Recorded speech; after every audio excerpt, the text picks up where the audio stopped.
This story is about an orphanage that raises its children exceptionally well. The girl you see crying is upset because her brother is about to leave with a new father who just arrived here. You might be wondering why this man doesn't fit the typical image of a parent you might have imagined. Well, it is because these kids receive special education, so it only makes sense if only special parents can take them under their wing. You might also be curious about what kind of special education these seemingly ordinary kids are getting. Well, you'll get your answer soon enough. As soon as the sister tells the kids to stop pretending and get ready for training, they pull out sharp blades and weapons, which are definitely not toys for poking around. The sister even tells the little girl not to let her snot dangle out of her nose while pretending to cry, because it looks gross, and she doesn't want the new parents to get a bad impression of the kids they've raised so dearly. The girl quickly owns up and hastily wipes her nose. We also meet the proud director of the orphanage, who takes major pride in this special education approach. He sees it as a real gift for these kids, because they've been trained as living, breathing weapons ever since they learned how to walk. These kids are raised with super strict supervision to make sure they meet the standards of the filthy rich. Because of this crazy attention to detail, it costs a fortune to train each child properly. Another question that might come up in your mind is what these kids are actually used for. Well, there is not any straightforward answer to this question, and the director just says they're like computers. And what they're used for is decided by the buyers, or as you might call them, the new parents. For example, this rich fat cat who has just adopted a new kid shows his new son a photo of a man and says, "This is your target. Memorize his face." The director then explains that since these kids are living weapons, they pose significant threat to the buyer. So the orphanage made sure to drill each and everyone with 3 absolute principles from a young age. These are the rules they can't disobey because they have been wired in their subconscious mind, and the orphanage calls these the 3 absolute principles, and they're crucial for keeping the kids under control. While this fat guy is drilling the boy about memorizing the photo, the kid, however, points out that there's a car tailing them closely. The old man is a bit startled to hear something he never asked. He stammers, explaining it's typical, demanding to know what the heck he's talking about, and tells him to just focus on memorizing the damn picture. The kid quickly snaps back to attention and swears to follow the orders. And there you go. That's what the first principle is all about. Absolute compliance to the parents' orders. That car tailing them smashes into them, and their car flips over from the impact. The kid scrambles out and sees his father badly hurt and barely clinging to life. And that is when we learn about the second principle these kids are drilled with. Never use your powers without your parents' permission. As the kid mourns his father, the attackers get out of their cars with their guns in hand. As they cautiously approach the flipped car, they spot the kid crying and begging for help, shouting that his dad isn't breathing. The attackers are taken aback to see this because they had no idea that there was a kid in the car. They decide to toss the kid aside to finish up the work, but before they can, the boy whips out a knife and stabs one of them right in the throat, making him bleed like crazy, and then quickly snatches the gun from the fallen enemy. Before the other hitman even realizes what's happening, he sees the kid aiming the gun at him and gets a solid bullet right in the head, ending him with a single shot. And that's what the third rule is all about. Forget the first 2 principles and do whatever it takes to keep your parents safe. The director, on the other hand, couldn't be prouder of his children. He is practically bursting with joy and pride for raising such perfect, exceptional kids. He quickly shows the register book containing information about each and every kid and asks his buyer which one he would prefer. But the buyer flatly refuses any of them. So, the old man puts the register book back on the drawer and reluctantly pulls out a file for a kid who's already been deemed a defective product. He's disappointed that the buyer is only interested in this particular one. Apparently, this misfit kid was a real gem. Even the director is a huge fan of his. He had the best skills out of all the weapons they'd whipped up, and the old man was practically swooning over him. But of course, the kid disappeared, and the director's left wondering if he's even still breathing. They've been on a wild goose chase to find him, but since he's parentless, he can't use his powers without someone's permission. So they're pretty much in the dark because of 0 leads, and he's probably living incognito as just another regular high school kid. Well, it seems like this supposed ultimate weapon is getting pushed around by a bunch of school bullies. After taking a punch from a guy in a white hoodie, he's down for the count, writhing in agony from that one brutal hit. Guess being a top-tier weapon doesn't always mean you can handle a schoolyard smackdown. This guy Yusef with deadpan eyes hovers over our boy, asking him how many points he'd give that punch. The poor guy fumbles out, that's a solid 180,000 points right there. The other bullies in the group high-five Yusef for racking up such a high fist score. Yusef then decides he wants to play further, planning to test his kick to see how many points he can score this time. But before he can walk to our boy Hyunho once again, a blonde dude pushes this blackhead away and rushes up to Hyunho, eager to know how many points his punch can earn. Yusef doesn't appreciate getting pushed by some lowly weirdo, and even Hyunho can tell Yusef is pissed about the blonde's shove. So Yusef silently strolls over to the riled-up blondie, Cyan. When he gets there, he gives Cyan a good old slap across the face, casually saying, "Just paying you back, buddy." No hard feelings. As much as Cyan hates the humiliation of that slap, he swallows his pride and gives a thumbs up to his friend for a solid 180,000-point slap. The guy with the deadpan eyes just smiles and casually walks away, telling Cyan he can buy him a pack of cigarettes instead of flattery. Before Yusef goes, Sion challenges him, promising to fight him next time. Meanwhile, the protagonist is totally fed up with all this nonsense from these ragtag idiots because he knows he could take them all down in one fell swoop. Still, he plays the role of the dumb weakling, and Sion starts choking him, demanding to know if Yusef's punch is actually better than his. Cyan keeps on bullying our boy, treating him like his personal punching bag to vent his frustration, and tells Hyunho to tag along with him for a little while. With no way out, the boy reluctantly follows the rowdy thug and ends up footing the bill for their meal, because, well, Cyan claims he's broke, saying he's all out of cash after running errands for Yusef. Blondie then wonders aloud who would win if he fought Yusef head-on. In response, Hyunho states that he can't say anything for sure. Out of nowhere, Cyan notices the snack shop has the same name as Hyunho, and our guy sheepishly admits it's run by his mom. Right on cue, his mother also shows up and says if Cyan is her son's friend, he can eat as much as he wants. Cyan is genuinely surprised to learn that this is actually Hyunho's mother's shop, and our boy feels pretty disappointed because he had been trying to keep this a secret all along. And he's not sure why his truth had to come out at the hands of this jerk, who's shamelessly running his tongue over his lips, probably looking forward to freeload some more food. Seeing the shifty look on his filthy friend's face, Hyunho grabs his pen, ready to poke a hole in Cyan's eyes if he tries anything sneaky. Just as he's about to make his move, the blondie surprises him by apologizing for not introducing himself properly earlier. He introduces himself as Cyan Park, Hyunho's buddy, and comments that he finally gets why the shop had a weird name. Hyunho's mom chuckles at the joke and mentions that Hyunho told her to keep it under wraps. Cyan then jabs at his friend, saying he's awful at hiding things and that he's also bummed his friend kept such a stunning mom a secret. Hyunho, now totally over this guy's act, knows Cyan's just a piece of work. To avoid any more nonsense, he tells his mom they need to bounce because other friends are waiting for them. The woman packs up some food in a plastic bag and hands it to Cyan, telling him to share it with others. He explicitly and happily states that all Hyunho's friends are like her own children, so Cyan should not shy away from anything. While Hyunho tries to convince her that it's really not necessary, the blondie's eyes light up at the sight of free food. He grabs it without a second thought, completely ignoring Hyunho's internal groans. He is feeling pretty pathetic, internally begging his mom to rethink this, because he knows these guys are just a bunch of bullies, not real friends. Hyunho then pleads with Cyan not to share the food with Yusef or anyone else. Cyan agrees with a smirk and says his goodbyes. Hyunho's mom, ever the gracious host, tells Cyan to bring more friends next time, to which Cyan enthusiastically agrees, saying he'll definitely come back with a crew. Well, that's exactly what Hyunho was trying to avoid, and here we are. Once Cyan's out of sight, the boy turns to his mom and lets loose, and while fighting to keep his tears in check, he furiously demands to know why she didn't just pretend they weren't related. Seeing her son so upset, his mom is totally confused and hurt. She tells him she was just happy to meet his friend, and apologizes if she caused any trouble. Hyunho, meanwhile, is left questioning the rationality behind his words. He has no idea why he's yelling at his mom, especially when she's apologizing. He's feeling like garbage for acting out. His mom tries to explain that she just wanted him to make more friends, which is why she acted the way she did. Hyunho's hand shakes with frustration and confusion, and he's barely holding himself together. The next day at school, Hyunho sees the same tteokbokki his mom makes, sitting right before his eyes. Apparently, Yusef has figured out that Hyunho's mom runs that snack shop down the street. So, he grabbed a bowl for himself. Yusef takes a dirty rag, dips it into his bowl of tteokbokki, starts rubbing it in Hyunho's face, and complains that he found this rag in his food and demands a refund because he can't eat filth. To make matters worse, he tosses another jab, sarcastically asking if he should go directly to Hyunho's mom for the refund. Hyunho is absolutely livid with Cyan, especially after he ratted out his secret despite his pleas to keep it quiet.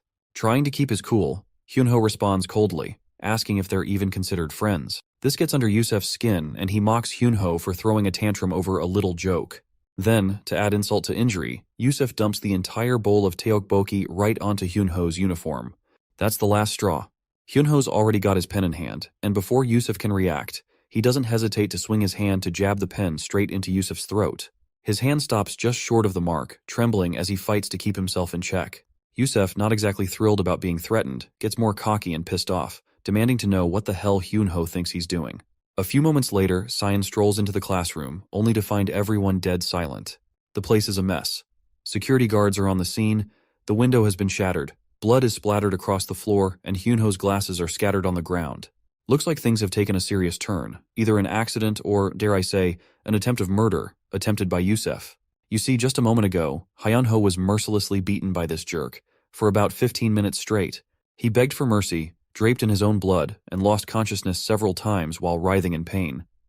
Despite his pleas, Yusef didn't stop and continued the relentless beating.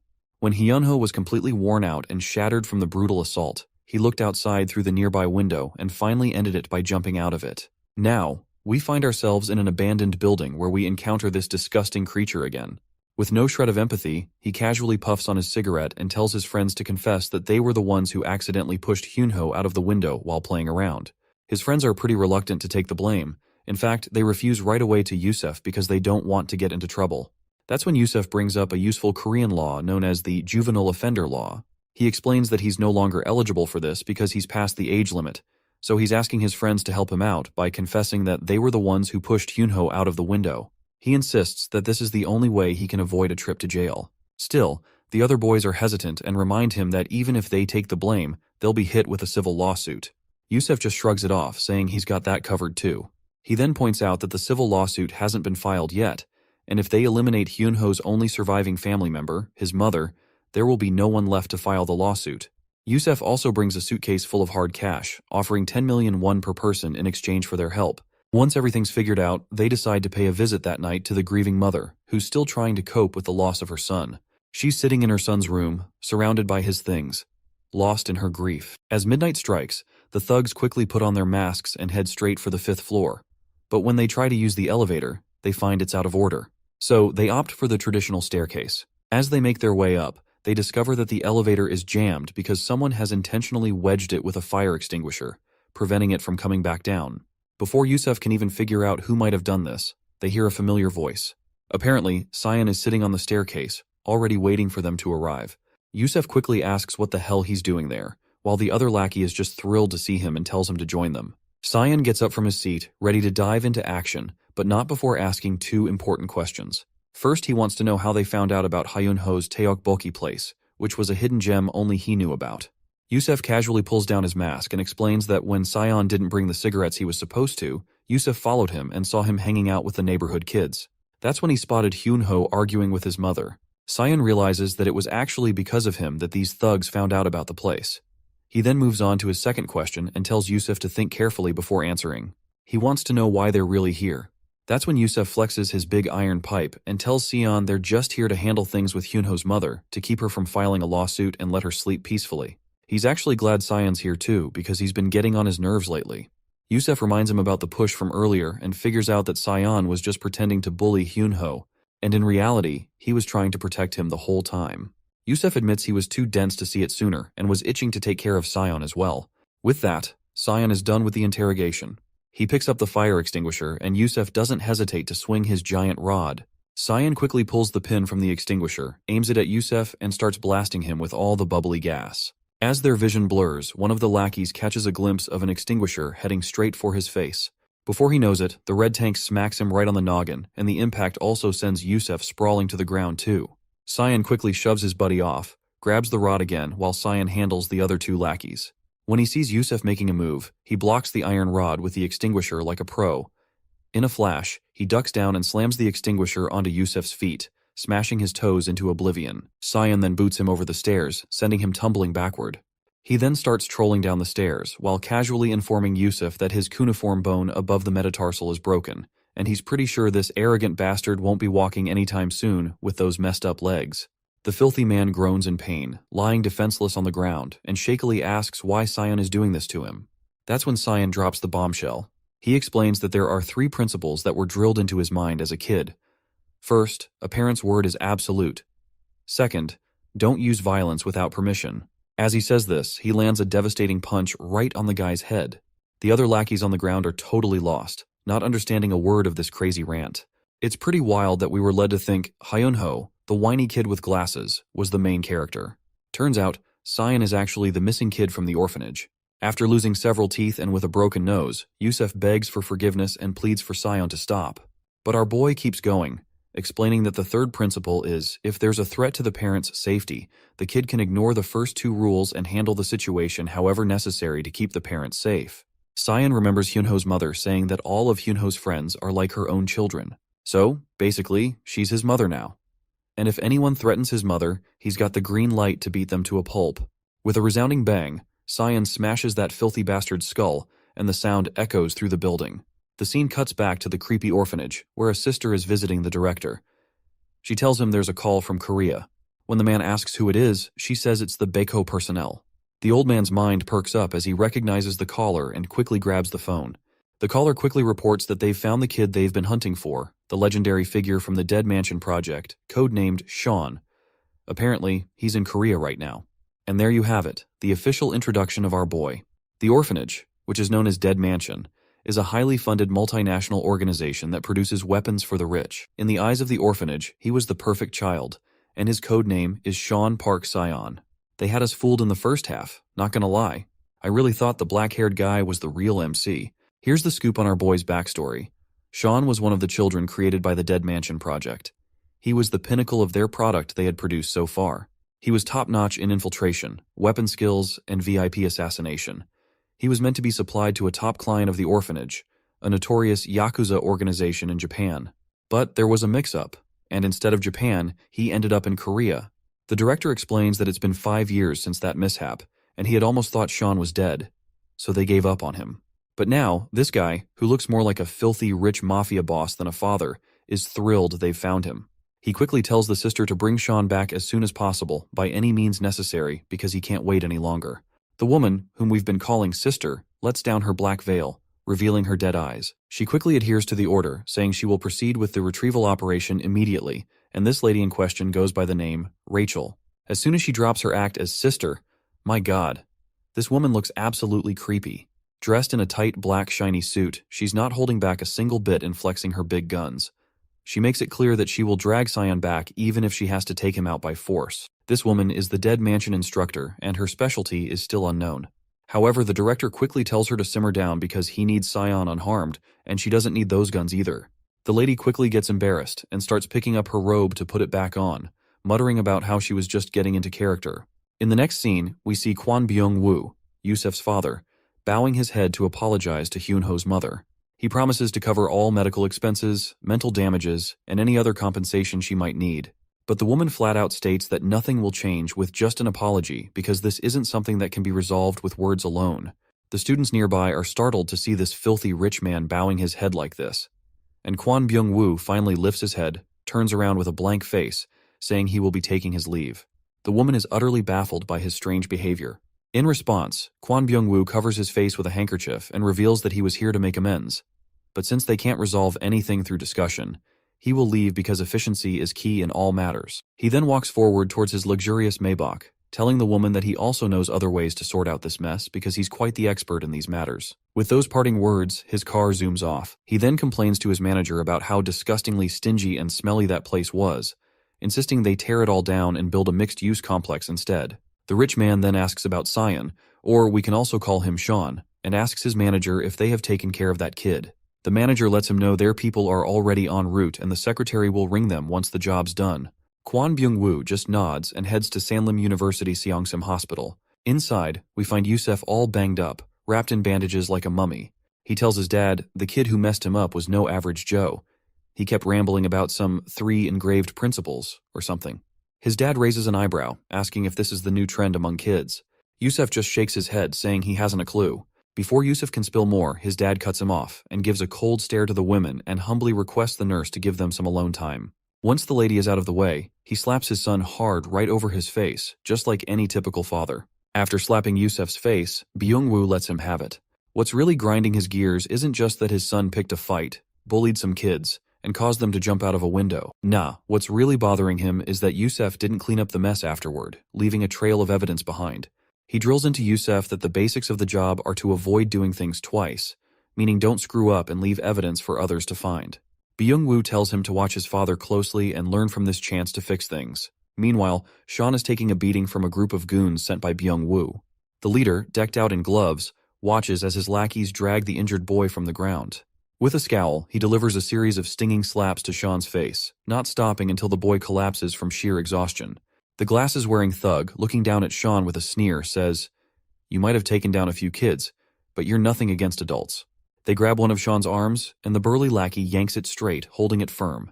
The leader then places his foot on Sean's arm and applies all his weight, leaving the poor kid writhing in agony. Before they leave, they make sure Sean knows this is payback for the humiliation and beating he dealt to their young master, Yusef. They're leaving him alive just so he can stew over his mistakes. As dusk settles in, Sean sits there, snapping his shoulder back with a sneer. He chuckles at how the goons couldn't even tell the difference between a dislocated and a broken arm, despite their big talk about being adults. The beating he received? Well, it was nothing compared to the thrashings Aunt Rachel used to dish out. Sean's frustrated that he can't tap into his full strength without orders, but he's relieved knowing Yusef won't be bullying anyone else.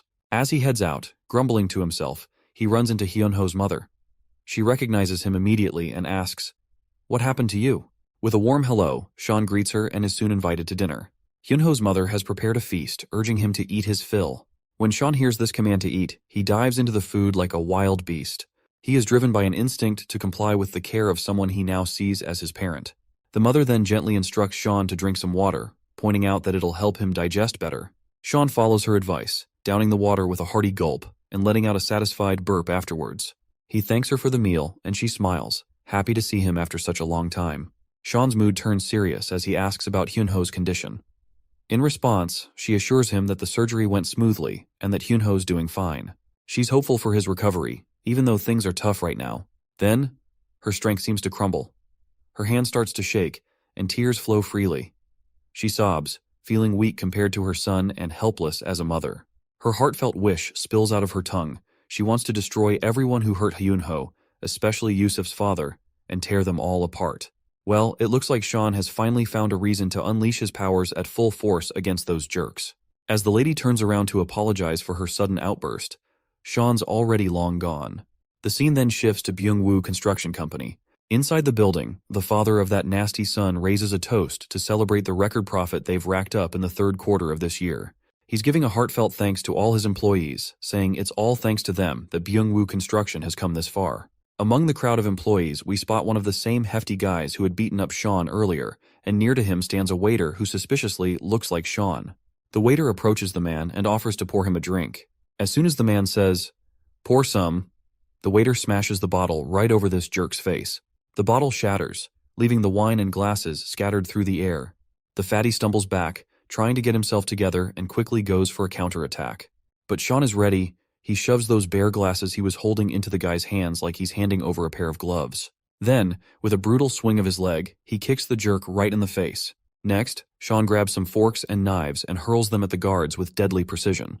They hit their targets perfectly. It doesn't take long for everyone to catch on that something's going down.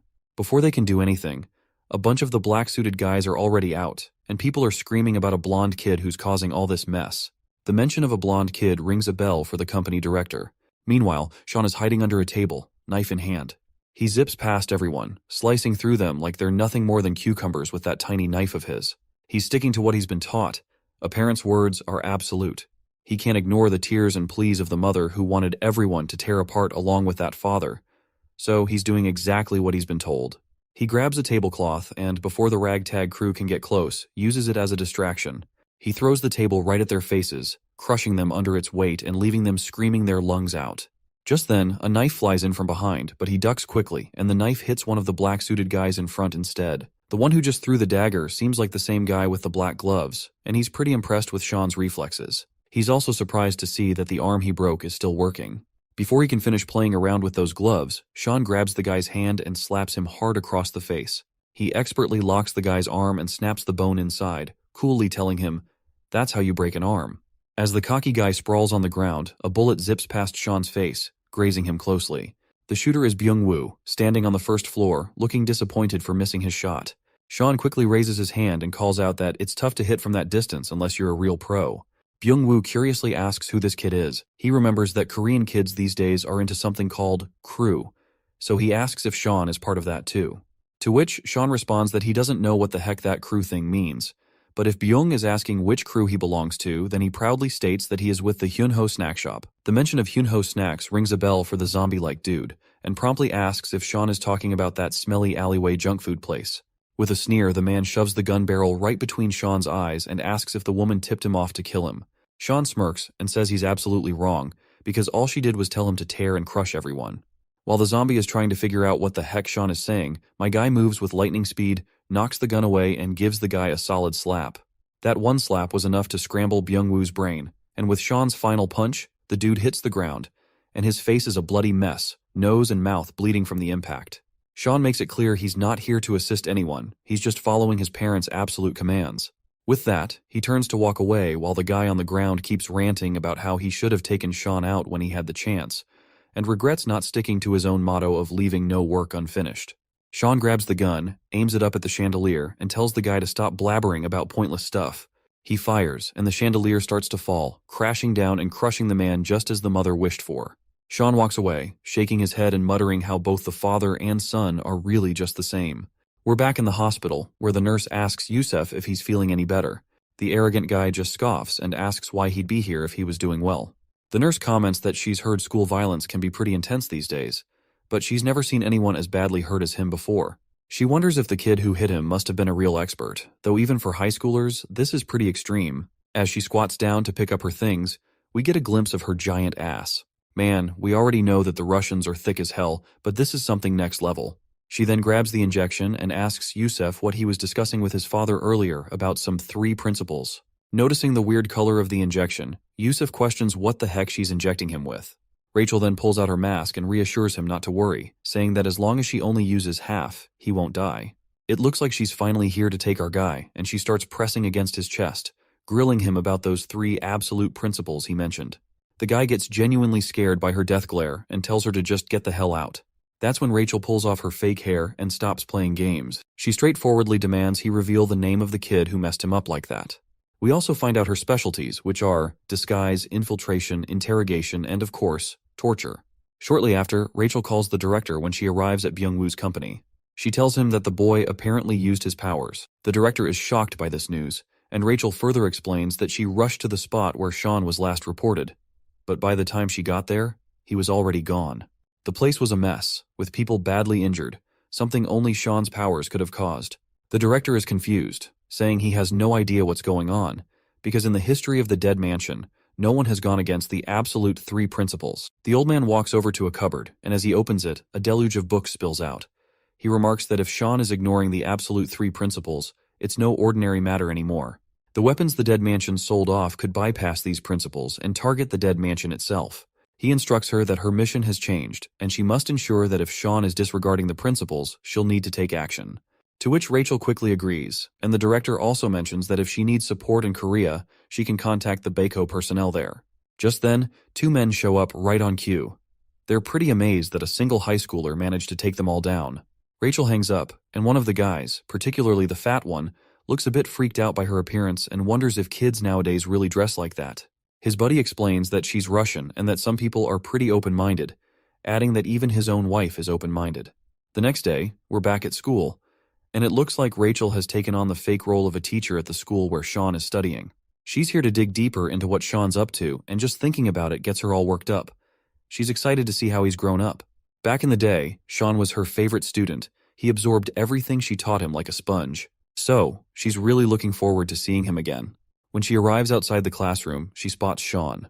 He's in the middle of narrating the story of how Yusef was begging for mercy after he beat the crap out of him. Rachel is completely taken aback by his behavior, and she is having a hard time accepting if this vulgar kid really is Sean. Suddenly, a chubby kid sitting behind Sean gets really pissed off and finally wakes up because of Sean's nonstop rambling. They both start getting cocky with each other, and Rachel wonders if they've already figured out who's boss. She remembers how at Dead Mansion, they had this annual event where the kids fought to measure their combat power and determine who was on top. It was so cute when they challenged her, and Sean was always the strongest among them. But now, Sean looks like he's getting his butt handed to him by this big guy, making Rachel seriously question his status as the strongest.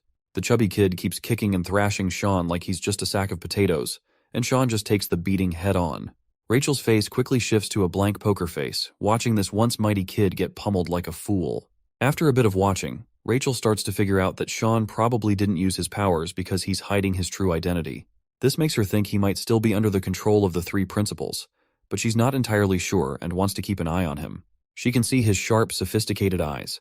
The good kids from Dead Mansion should have both physical strength and brains, and Sean always stood out. Even if he's hiding his power, his smarts still shine through. As his former teacher, she's a bit troubled that he can't disguise himself properly and thinks about teaching him again when she gets the chance. While Sean is busy doodling the moment he smacked Yusuf with that fire extinguisher, Rachel gets confused. She thought he was focusing on studying with such concentration, but he's just messing around.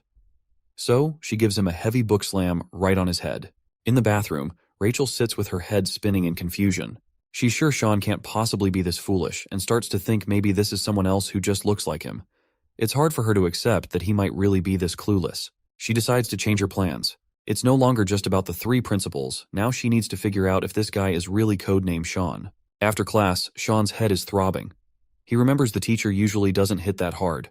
Meanwhile, Rachel, now dressed as a student, comes over. But then he hears a familiar voice.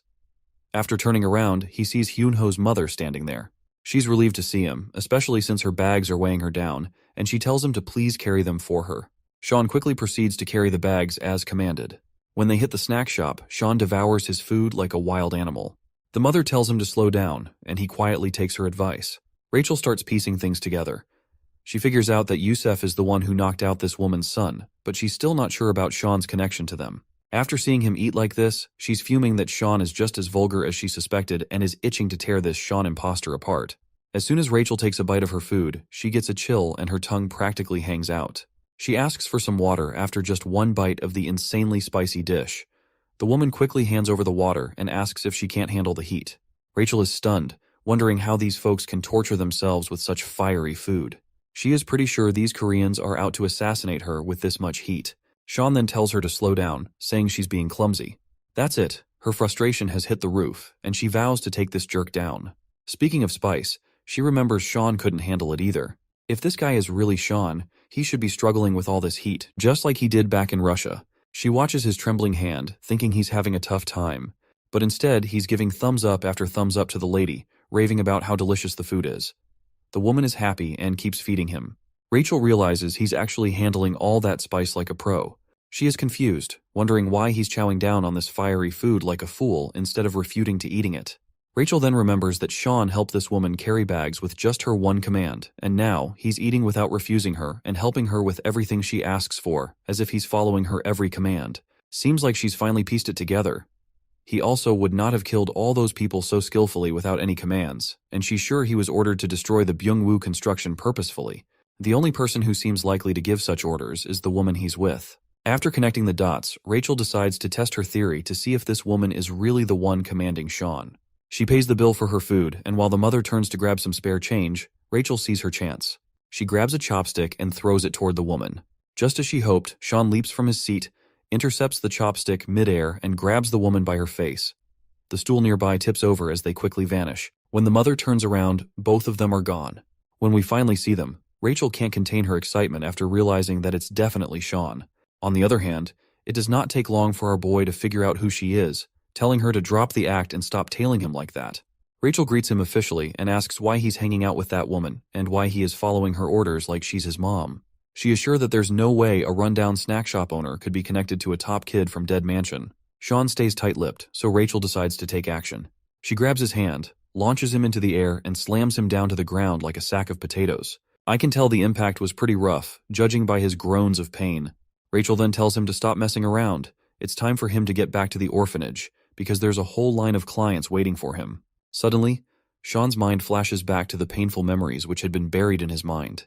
He is standing in the middle of knocked-out kids, and he's probably the one who left them out cold during their training. There is also this mysterious woman who gave him the name Park Syan, but he can't seem to remember her. In a sudden burst of shock, Sean blurts out and asks Rachel who this woman in his memories is. Rachel is confused by his random question, but before she can respond, Sean smashes his head into her nose, pushes her away, and gets back on his feet. As she pushes the blood out of her nose, her fury flares up. She demands to know if he really doesn't want to come back without a fight. But before she can make a move, Sean has already run away. He's sprinting across the rooftops, blown away that they sent Rachel after him. The image of the bloodied woman keeps flashing in his mind, and he's determined to figure out who she is, haunting his memories. Back at the Dead Mansion, the director is having a full-on meltdown over the news that Sean managed to escape. Rachel apologizes, saying he slipped away while she was momentarily distracted. But she also brings some good news. They've tracked down the old woman who's controlling Sean with the 3 principles. Turns out she's the one Sean recognizes as his parent. The director is thrown for a loop. How can an old woman be perceived as a parent? He asks Rachel if the old lady is intentionally using the 3 principles, but Rachel admits she can't be sure yet, and more investigation is needed before jumping to conclusions. The director decides it's best to verify things with the old woman before sending more resources after Sean. After a wardrobe change, Rachel steps out of the bathroom in this old lady disguise, leaving this other old woman confused, who can bet her life that she just had seen a young girl enter the restroom earlier.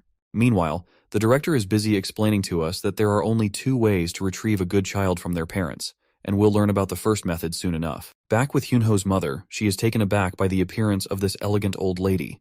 Rachel, under the disguise, sternly advises her to keep her distance from Sean. She introduces herself as Sean's mother, noting that she's often busy with business trips and hasn't paid much attention to her child.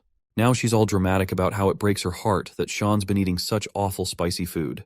Hyunho's mother suddenly realizes that Sean can't handle spicy food and feels a bit of guilt for making him eat it all this time. It's a harsh wake-up call that she's been feeding him stuff that's clearly not good for him.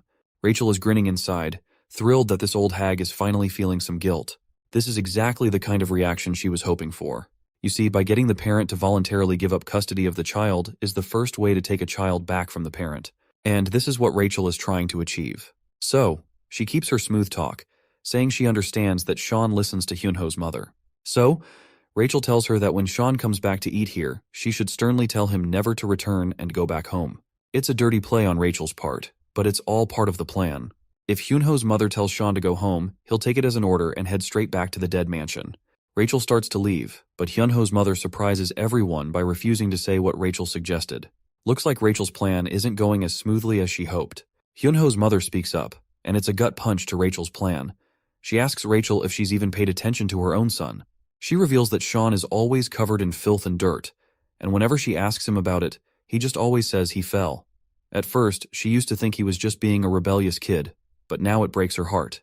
It's clear to her that Sean needs someone who truly cares for him, unlike this rich woman who's clearly abandoned him. As she cries, she admits that she's come to care about Sean and doesn't want him to end up like Hyunho. She's willing to step up and take care of him since there's no one else around. Rachel clearly gets ticked off to hear this, and tries to tear into the old woman. But Hyunho's mom just bows her head and apologizes, saying she didn't mean to come off as rude. She's determined to keep an eye on Sean, no matter what. Seems like Rachel's first plan to snag Sean's ownership didn't go as smoothly as she'd hoped, and she's fuming. As night falls, she calls up the director and spills the beans about the failed attempt. The director seems disappointed to hear this, and he is clearly running out of patience. So, he gave her the green light to proceed with the second method.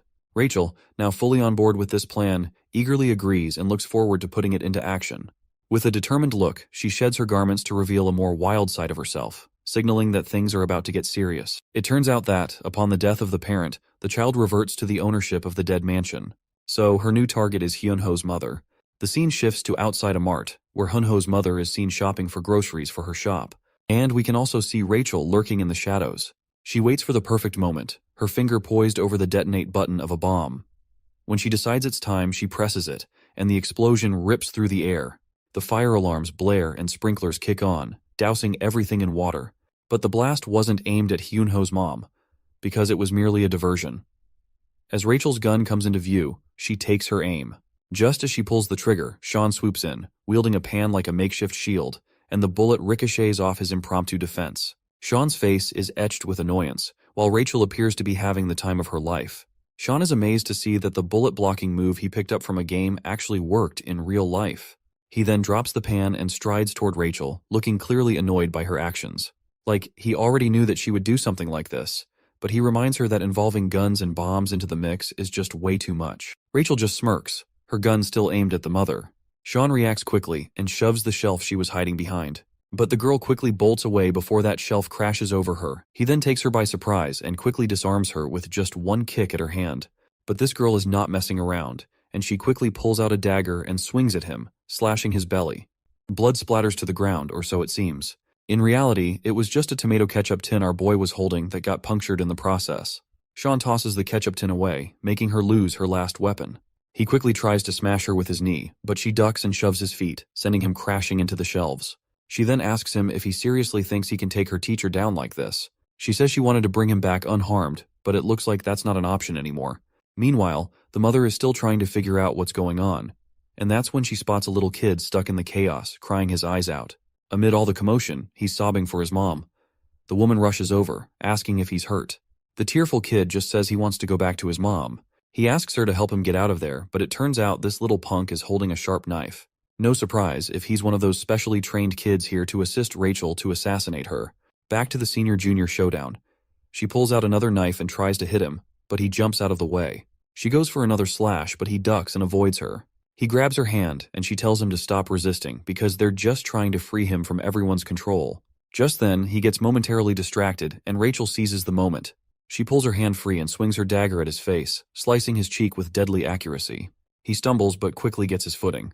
He grabs 2 cans from a nearby shelf and chucks them at her face, but she just knocks them away and tells him to let the old hag die. If he does, he can head back to the dead mansion whenever he wants. Sean then grabs a packet of flour and throws it right at her face. She makes the dumb mistake of slashing at the flour packet, sending it floating through the air and blocking her view. While struggling to breathe through the flour, she doesn't notice the scissors coming her way. Thanks to her quick reflexes, she narrowly avoids a serious cut, ending up with just a small mark on her face and her hair slightly trimmed. She quickly steps back, but Sean takes another swing at her. She drops to the floor, and with a crazy grin, she gets back up and comes at him with her blades. Their strengths seem pretty evenly matched. Or maybe he's just better than his teacher now. Before she can figure out her next move, he grabs her hand and shoves her into a grocery cart, leaving her stuck inside like a little kid. Sean gives her a cold stare and asks if she has learned her lesson, but the woman just grunts in frustration. Sean tells her to leave him and his mother alone, then kicks her cart forward, leaving her slamming into the other carts lined up, and he quickly locks her cart with the rest. With a smirk, he tells her to enjoy herself and walks off, leaving her stuck and grumbling. Back to the little maniac kid, he sees his chance and swings his dagger at her chest while she's looking away. But Sean swoops in just in time, leaving the little kid stunned right there. The mother's confused, wondering why he's here when he should be at school and why his clothes are all messed up. Meanwhile, the kid on the ground recognizes Sean as the legend of the dead mansion and figures that if Sean's here, Rachel must have already been beaten by him. The woman explains that this little guy has lost his mother. Sean asks the kid for his parents' phone number, but the kid acts clueless and starts fake crying as he runs toward Hyunho's mother. Sean quickly grabs him, lifts him up, and tells him to stop whining. He then gets close to the kid's ear and asks him if he hasn't learned that sticking out too much just makes people dislike you. He further playfully threatens the kid with some cryptic talk and gives him a little slap, making the dagger the kid was holding drop. Sean quickly steps on the dagger to hide it, and that one slap was enough to knock the kid out cold. After that little showdown, we're back at the dead mansion. The director wakes up in the middle of the night because of an unexpected phone call. Grumbling, he throws on his gown and heads to the phone, hoping for some good news to make this early wake-up worth it. When he hears the caller's voice, a smile spreads across his face as he recognizes it's Sean on the line. He asks the old man if he really thought he could catch him with just Rachel and that little kid, Eugene. The old man's face quickly goes pale as he asks if Rachel is dead. Sean doesn't give him a direct answer, just says that no matter how many people he sends, the result will be the same. He can send as many as he wants, but it won't change a thing. The old man gets really worked up when he hears Sean is taking on the entire dead mansion instead of running away. Sean makes it clear that if there's a threat to the parents' safety, he'll handle it based on the third principle. He's more than ready to stick to the rules because he sees the dead mansion as a real threat and will react accordingly. The old man, now on the ground and naked, breaks into a wide grin and starts laughing maniacally. He's overjoyed to see that the kid he raised is surpassing his expectations and thinks of Sean as a divine gift, perfectly following the 3 principles. He wishes Sean good luck and tells him to send the little kid back, promising not to attack the lady if Sean does that. Sean then tells the old man to call Rachel back, and the director just gets even more excited. Can't wait to meet Sean face to face. Sean tells Eugene to wake the hell up. As soon as this little brat opens his eyes, he goes on high alert. Sean informs him that he's already taken away all the weapons he was hiding, so he should save his breath instead of looking for them. He further tells the kid to eat the food since he hasn't had anything to eat. Eugene hesitates at first, but soon devours all the food in no time. Once they start heading out, Sean asks if he liked the food. But this moody brat replies, "Not really." Sean cheekily points out that if he didn't like it, he wouldn't have chowed down like a wild dog. While they're bantering, Rachel finally shows up and looks relieved to see that the kid is alive. Rachel quickly calls the kid over and he meekly walks toward her. Sean tells Rachel to take the food and make sure to fill her belly too. But this woman gives him a cold look, saying he shouldn't act so cool and chill because she hasn't given up on him yet. She walks off, saying they'll meet again soon. Rachel then starts scolding the little kid, asking why an annoying brat like him couldn't take down the old woman. Eugene apologizes for failing, and Rachel, annoyed, dismisses him. She tells him that useless brats like him should have been dealt with a long time ago. Her words make the kid shiver, and he apologizes again. Just then, Sean calls out to the kid from behind, asking if the tteokbokki he ate was tasty, and he is asking this for one last time, so he better question wisely. The kid tilts his head and, with tears streaming down his face, he says it was tasty. That's all Sean wanted to hear, and he wastes no time telling Eugene they're going back to Hyunho's snack bar to taste this delicious delight once again. Before we dive further into the story, here's a quick rundown of Eugene's past. As you might already know, the ownership of the children from the dead mansion belongs to the buyers, or parents. If these parents die, ownership reverts back to the dead mansion. Eugene had been adopted multiple times, but each time his parents died. This cycle continued, and after yet another return due to the death of his latest owner, the director was disappointed and muttered about how many times it had happened. The boy quickly responded that it was the 4th time, but the old man snapped that he didn't ask for an answer. The director then stated they would continue to profit by sending Eugene to new families, but failing to keep his parents alive 4 times was the worst disgrace in the history of the dead mansion. He didn't shy away from reminding Eugene that if this continued, they would have no choice but to dispose of him. The old man asks the kid if he knows what happens to children who get disposed of. With those little graves behind him, the kid can pretty much guess what's coming. The old man tells him he'll need to become someone important. He's got one last shot. Go to Korea and help Rachel get Sean. If he screws this up too, he's definitely done for. In the present moment, Rachel coldly reminds him that, right now, he's already considered disposed of. Freaked out and desperate to prove himself, the kid begs for another chance. Rachel just gives him an icy stare. While the kid is freaking out because of what's coming, Sean steps in to save the kid. He asks if he wants to enjoy some delicious food again. The crummy woman jumps at the chance and tells the little kid that he's been given one last shot and he has to kill that old woman. Hearing this, the kid is on the verge of tears. Realizing he's been granted a final chance to prove himself, he starts crying and quickly says the food was delicious. So, while we thought this crummy little brat was just thrilled because Sean wanted to free him, it turns out he's actually just grateful for another shot at redemption. On the other hand, Sean cracks his wrists, ready to take the kid back to the snack shop. Rachel can tell that he still sees her as a threat to the parent, so she's sure he's prepared to fight if necessary. Even though she would happily hand Eugene over, Rachel gets dramatic, asking why Sean is taking him after promising to let them go if they spared the old woman. Sean simply shrugs and says the kid wants to stay himself, and since he finds the food delicious, he has no choice but to take him with him. She finally resigns, and decides to let Eugene go with Sean. Before the little kid heads over to Sean, Rachel cryptically reminds him that this is his last chance and he better make it worthwhile. With that, the kid quickly walks over to Sean. Rachel then points out that since he's keeping the child and breaking his promise to let them leave, she declares that she'll also break her promise and will always look for a chance to attack the old lady. Sean simply grabs the brat's hand and tells Rachel to do as she wishes. He adds that he won't hesitate to break her into pieces over and over again if she tries. Later, we're back at Hyunho's house. Sean pretends to yell at the little boy in front of Hyunho's mother.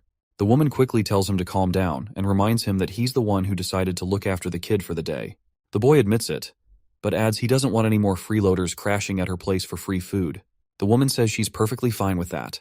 She also finds it interesting that this kid's mother is friends with Sean's mother. It turns out the truth isn't far off, as Sean's mother and this little brat are actually the same Rachel in disguise. The lady offers for them to stay, but Sean says it's not necessary. However, the little brat quickly thanks the woman, saying he'll be under her care from now on. Well, he can't let this opportunity slip because he wants to take her out at all costs. He then introduces himself as Eugene.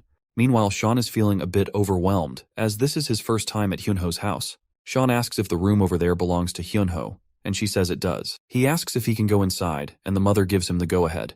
Sean walks into the room and finds it pretty ordinary, like something out of a drama or movie. It's the kind of room that feels like a moderately happy family lives there, with a vibe of everyday life and comfort. The room gives off a sense of warmth and normalcy that Sean has always longed for. It's the kind of typical family space he wished he could have been part of.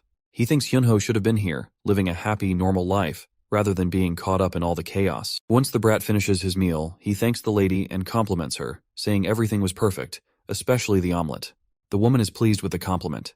Then, the kid asks if he can ask her a question, and she agrees. He asks if, besides her son, there's any other family member living here, like a father. The woman is a bit caught off guard by the question and isn't sure how to respond. She tries to keep it light and says that unfortunately, her husband was needed so much in heaven that she had to let him go. The kid asks if he became a family member in heaven, to which the lady says that's pretty much it. Then, the kid points out that her son hasn't gone to heaven and hasn't returned home either. The woman is puzzled by this strange response. The kid continues, saying that a weak, useless child can't become family anywhere. The woman looks even more confused. The boy explains that a family is about fulfilling others' needs and proving one's worth to its members. Otherwise, they're just obstacles consuming resources, like her son who's in the hospital and unable to do anything. The lady is really pissed off and jumps up, saying that's completely wrong because that's not what a family is. The kid curiously asks what a family is then. But before she can answer, Sean playfully grabs the kid from behind and starts dragging him, asking if they can sleep in the living room. The woman agrees and mentions that Hyunho's room is empty, but Sean states that he can sleep in the living room over the sofas and the kid will just sleep on the floor. The mother's eyes warm up at their playful sight. As midnight strikes, we see Eugene's face is set in a scowl. It's clear that his displeasure stems from the fact that Sean is making him sleep over on the floor. He then notices light coming from Hyunho's room and decides to check it out. As he peeks inside, he sees the old woman sitting in a chair, looking at her son's photo. Eugene finds it odd that this woman calls her useless child a family, and even welcomes strangers like him as a family, whom she has never met before. He reflects on his own life, where a child's worth is measured by what they can produce for the family. He can't understand how being a so-called useless child can be considered family. Eugene quickly grabs the gun, aiming it at the old woman with trembling hands. He's desperate to prove his worth and become a necessary family member, believing that killing her is the only way to do it. But despite his determination, he just stands there, unable to pull the trigger. Sean quietly closes the door in front of him, and sternly asks if this is really what Eugene wants to do. Eugene's hands shake as he looks at Sean and admits he's just following orders.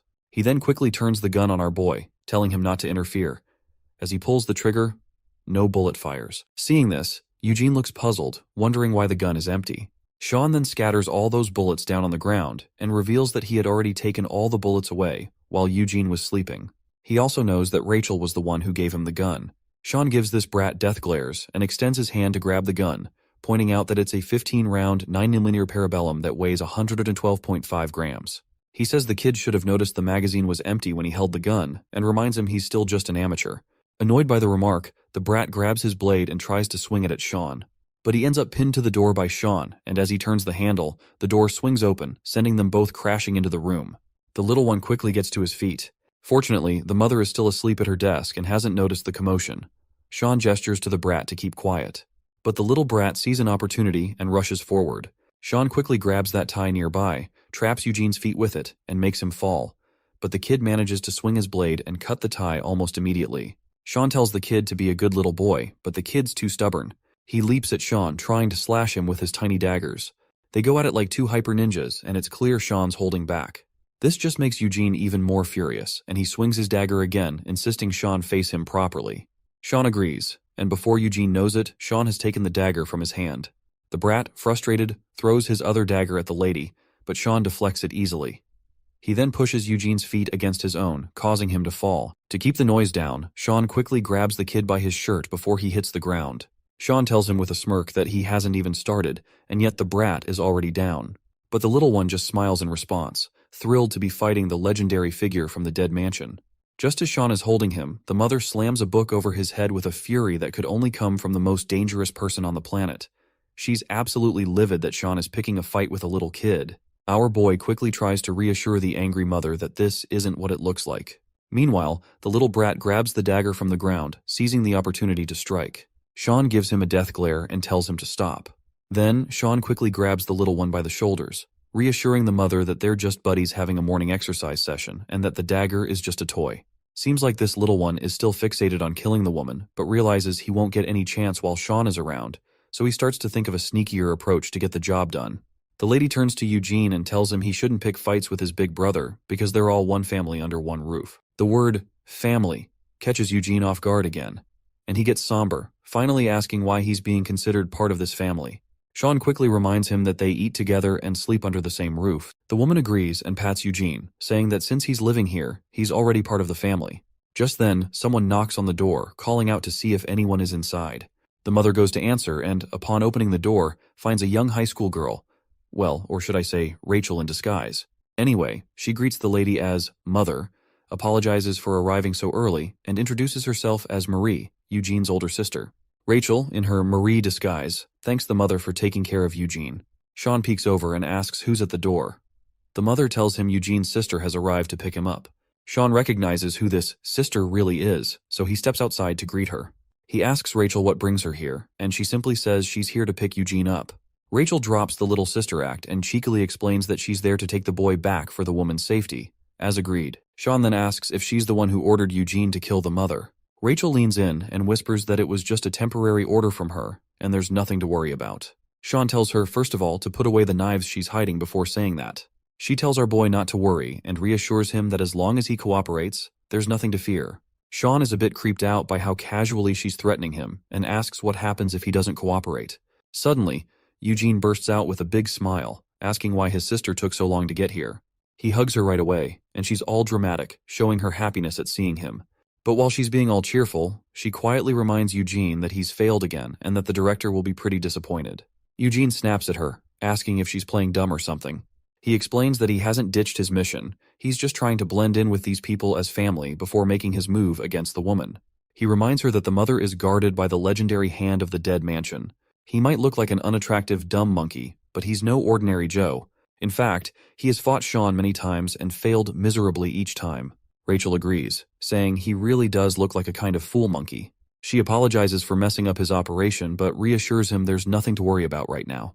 They're ditching their current mission and heading back to the dead mansion right away. As Rachel extends her hand, the boy grabs it quietly, ready to leave with her. They announce they're heading out, and while Rachel shakes hands for a final goodbye, the little boy turns his head, telling her to let's go, probably because he doesn't want to look at the mother. He starts walking away with her. Just then, the mother calls out to Eugene, smiling and telling him to come back next time, and promises to make him an omelet just for him. The little one looks back at the mother with a touch of admiration, offering a faint smile and a simple nod to show he heard her. The mother then tells Sean to make sure to visit again with Eugene. She promises to cook up something nice for them both. Sean agrees and says he'll definitely bring Eugene along next time. The next day, we're at the school principal's office. The principal starts by apologizing for the delay, explaining that the school had to go through several committees to decide on the punishments, which took some time. He gives her the good news that the perpetrator's parents have promised to cover the damages, and all the offending kids will be suspended. The woman listens quietly, and when the principal shows her the file listing all the perpetrators, she's stunned to see a familiar face, and she quickly asks what the hell Sean's photo is doing in the file. Let's turn our attention to the dead mansion, and check what's up with this unhinged organization. Inside, the director was on a call, receiving the rundown of what happened to Rachel's mission, and he sounded pissed. Back in her everyday undisguised look, Rachel could only apologize to her boss. She explained that she ordered Eugene to kill the old woman, but that plan did not pan out as it was supposed to. Rachel attributed the failure to the kid being a defective and useless product incapable of killing an old woman. He's a dud who can't even carry out an order properly. The director halted Rachel's angry rant, steering the conversation to what he really wanted to hear. He had already handed down the order to retrieve Eugene and leave the old woman alone, and yet she still went crazy and ordered the kid to eliminate the poor woman. From the director's perspective, Rachel is the one failing to carry out the mansion's orders properly, and you really don't want to disobey this man. She insisted that the only thing she failed at was retrieving Sean. However, the director placed great importance on promises regardless of who the promise was made to. That's just his principle. With a crazed look, the director preached that before God, there should only be faith and trust. Everything else aside from those is heresy. However, there are still good children who lack faith. He had no choice but to create the controlling measure called the 3 principles. So, Rachel must remember the consequences of uncontrolled and unexpected events from the past. Orders, principles, and promises. These are the absolute rules of Dead Mansion. Hearing the director's preaching over the phone, Rachel's faith was stoked. But she was still concerned about the retrieval of Sean. They can't give up so easily. The director has other plans for that in the near future, though. There are many ways to handle that matter without directly touching the old woman and making an enemy out of Sean. Mary, who posed as Eugene's sister, had already started the operation using her multiple smartphones. The very next day, Sean went to school as usual. He looked deathly tired and bored, and the lectures had not even started yet. He noticed that some of his classmates were looking at him differently. There were hints of fear and vigilance in their eyes. Walking to his seat, he casually asked his seatmate what was up and why everyone was acting so weird. Maybe people are just on edge for an exam he didn't know about. Seeing as his seatmate was tight-lipped, Sean got a little frustrated. The first ones to talk to him were the big bastards sitting in the last row of the class. They wanted to know if what they heard about Park Chyan was for real. It turned out that Mary had already propagated photos of Sean choking out Hyunho. It was a pretty blatant piece of evidence that he was a bully. He could quickly tell that this was a low-quality photoshopped image, but for untrained eyes, it probably looked real. When asked where they got the pictures, the big bastards at the back of the class seemed reluctant to spill. After a few seconds of thinking, the three big bastards lowered their heads to apologize, admitting that they were wrong all this time. There were rumors going around that Park Chyan beat up Joseph, taking the guy on as an underling. This ridiculous rumor had already spread all over the school. They were saying that Joseph was terrified of Chyan. There were even reports of him being friends with gangsters. They had all the pictures to back it up, and these photos were going too far. Word is that Chyan ordered Joseph to take care of that Hyunho kid in the first place. Hearing that last bit of rumor made his stomach turn. What are these people talking about now? He tried to vehemently deny any involvement with the tragedy that Hyunho went through, but no one believed his words. Just like that, his name was dragged through the mud in just a single night. No matter how badly he wanted to deny the allegations, no one would believe him. It also attracted the attention of the wrong crowd, like the big bastards in the back row. They were shoving and pushing people around Chyan, trying to suck up to the new big dog in town. The big bastard even threatened an innocent bystander to shut up or end up like Hyunho. Hearing those threats, Chyan stepped in to clamp the bastard's heavy hand. Chyan laughed, playing it off like he was trying to hide his involvement. He then invited the big bastard Sumjin outside to give them the real story of what actually happened.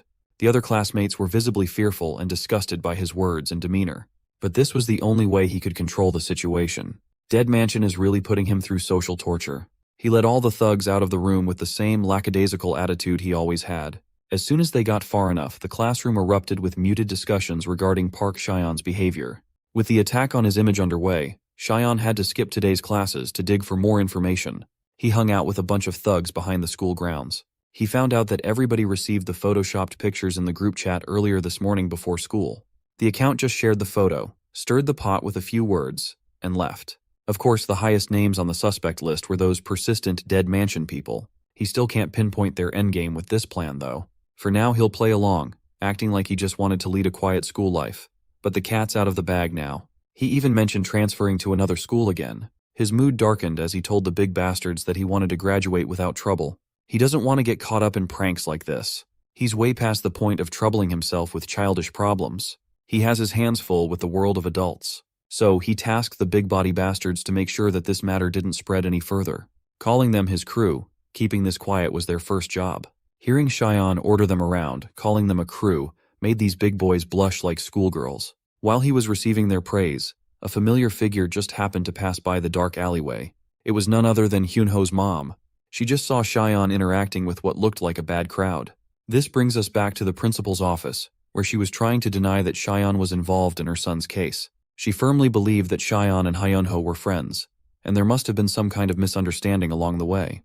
But the principal had already gotten hold of the infamous photo circulating around the school. In addition, there's a testimony that he hung out with Joseph in the past. With all the available information planted recently, even the principal believed that Park Chyan was the original instigator of this mess. Hyunho's mother sat in that office, her mind reeling from disbelief.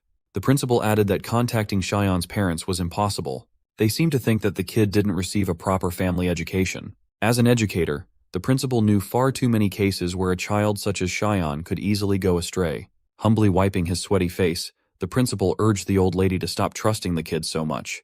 Meanwhile, Chyan still wasn't seeing the bigger picture. He only hoped that the rumors would quiet down and eventually die out. Those buff bros have a surprisingly innocent side to them. They were so easily manipulated into becoming his underlings. Just as he was laughing to himself, Sean noticed something odd nearby. He stopped laughing and asked the figure hiding behind the alley if her name was Mary. She eventually showed herself with a wide smile. She thought she was hiding pretty well, so she wasn't expecting to get spotted so fast. As professional advice, Sean urged her to erase that strong coffee smell before going on a covert mission. This happened in front of Hyunho's house last time too. Mary was quite shocked to hear that the legendary Sean could even catch a whiff of someone's scent from so far away. It was almost creepy in a way. Sean took the opportunity to ask what her deal was and what she got from making his life more complicated than it already was. But she knew that this young man enjoyed the thrill of it all. She even caught the cool act he showed those buff bastards in the dark alley. Sean cringed a little, not expecting to be under such heavy surveillance. Mary wanted to ask how it feels to be slotted into the top bully position at school. Sean finally snapped. Being in such a negative spotlight wasn't his style at all. He was already popular to begin with. But she wasn't talking about all that. She wanted to know what he thought about the cold and harsh gazes of his peers, the eyes filled with betrayal and contempt underneath. Mary genuinely wanted to know if Sean liked that stuff. Used to such crazy characters from the mansion, Sean stayed chill and confirmed if she was behind all those photos. He admitted that it was well made for its purpose, but it was still a little crude for his tastes. She made a perfect weapon, just good enough to fool the general public. Mary admitted that, given the tight schedule and limited resources, she had to settle for something crude. All Sean was hearing were excuses. Slowly lifting his eyes with a mocking grin, he turned to Mary and said the word, "Scratch." The young lady's smile did not dissipate, but her hand darted into her bag with unprecedented speed. Sean immediately jumped out of the way. His bag suffered 3 gunshot wounds from the conveniently obscured gun inside Mary's purse. He found himself hiding behind concrete walls while trying to pacify Mary. This was Korea. They can't just take a gun out whenever they want. Besides, the mansion's supposed to retrieve him, not kill him. When asked what Mary would do if he was hit, she just laughed and argued that Sean could easily deal with this much firepower without any problems. But in her own opinion, the legend of Sean should just die. She thinks it would be better if they just discard him, not waste more resources for his retrieval. Walking into the dark alley away from the prying eyes of the public, Mary casually tossed her ruined purse away. She was now creeping in with a Glock in her hand. Sean erased his presence, letting the young lady walk deeper into the darkness to find him. Once he deemed the timing was right, Sean pounced at Mary, aiming to remove the gun from her hand. His grip strength was so absurd that the young lady could not make the firearm budge with 2 hands. He slammed Mary right into the nearby wall, hoping to shake her enough to let go of the Glock. But the girl was tough. She knew how to minimize impact damage.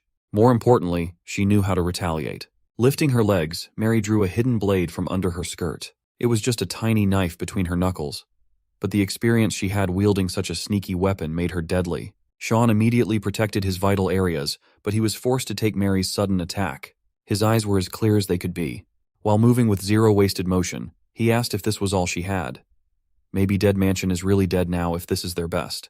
Sean eventually got her in a chokehold, swiping the gun away. He pinned the young lady down on the cold, hard ground of the streets.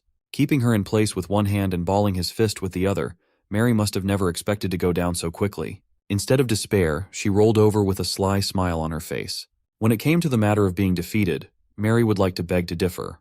That immediately became clear when a familiar voice made Sean snap out of his murderous daze. It was Hyunho's mom. She had just finished discussing Cheyenne with the principal, fighting for his name. Now, the young man was out in the street, towering over a young girl, seemingly raising his fist against her. Suddenly, the poor mother didn't know what to believe anymore.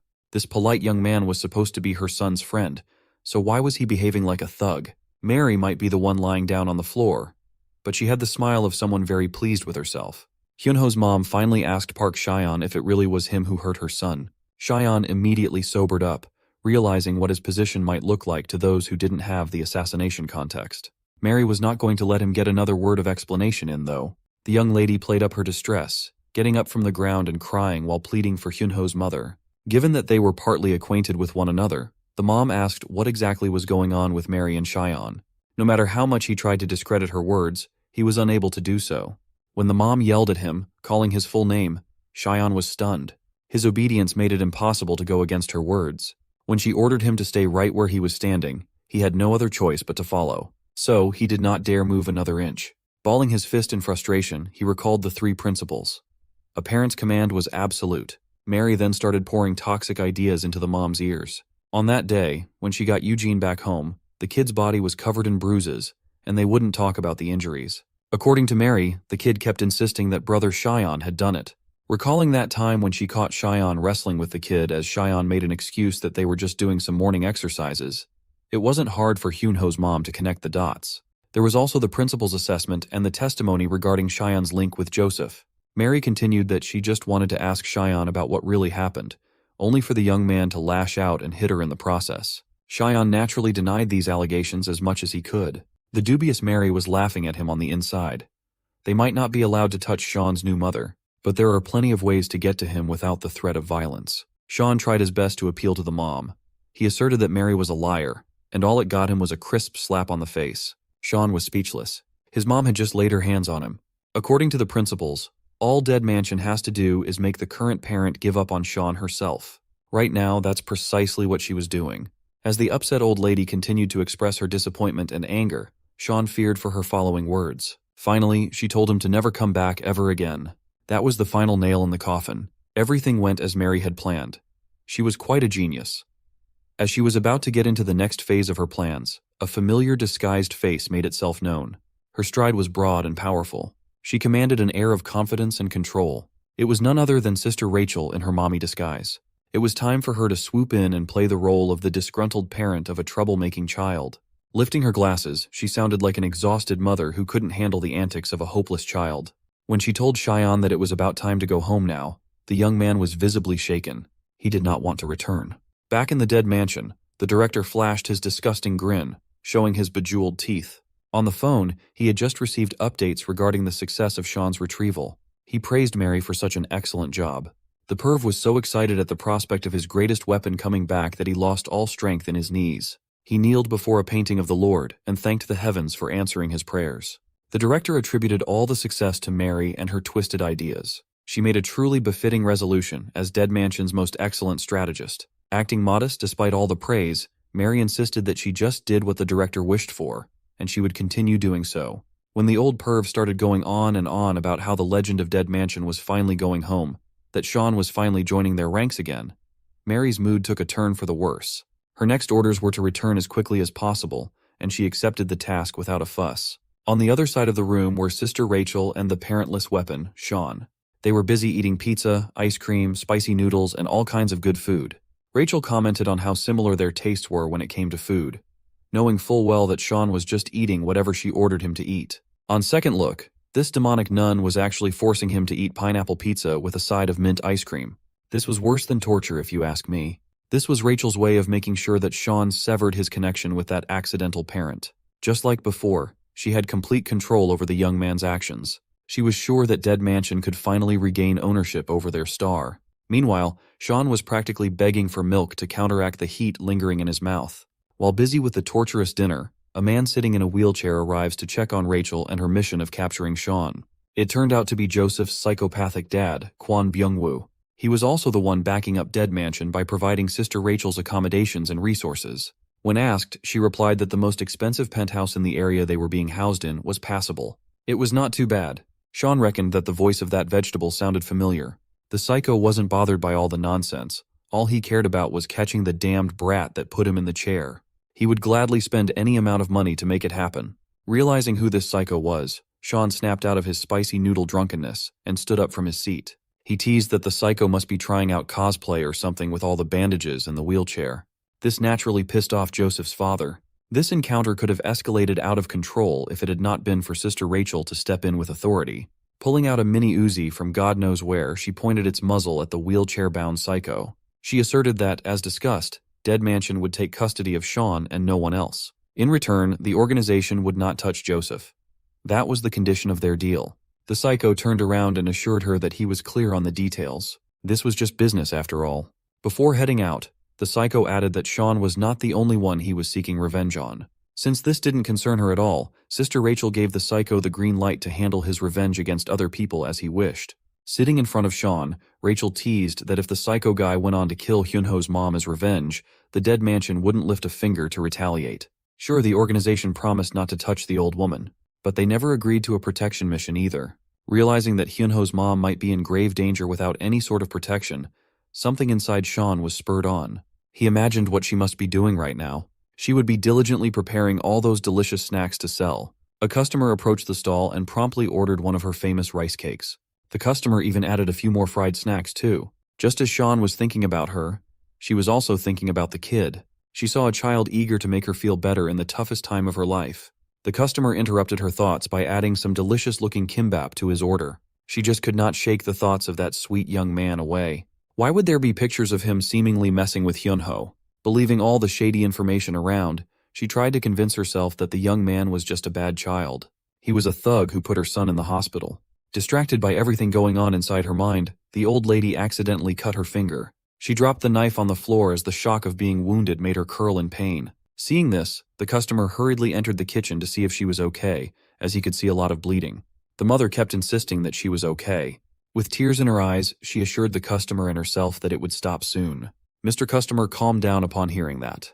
Then, this bastard started pulling out a hidden knife from his pockets. Gripping the blade while keeping it obscured, the seemingly concerned customer slowly closed the remaining gap between him and the target. He remembered receiving the orders from the boss, so he would not have to worry about the cleanup after the job. All he had to do was sneak up to the old lady and go for the kill, and their partner company would handle everything after that. Just one hiccup though, Hyunho's mom just picked up a phone call. She must have just received massive news as her eyes darted open in shock upon hearing what the person on the other line said. Hyunho's mom hurriedly turned around and ran out of the shop. She didn't even see the man's knife. She just told the customer to eat as much as he wanted free of charge. When asked where she was going, she simply answered that she was heading for her son. It turned out that Hyunho had miraculously regained consciousness. That phone call was from the hospital, notifying his mom that the kid had awakened. Doctors and nurses hurriedly poured into the hospital room to assess Hyunho's condition. The kid seemed responsive, but it was still pretty hard for him to speak. The doctor advised that he take it easy and stop pushing too hard.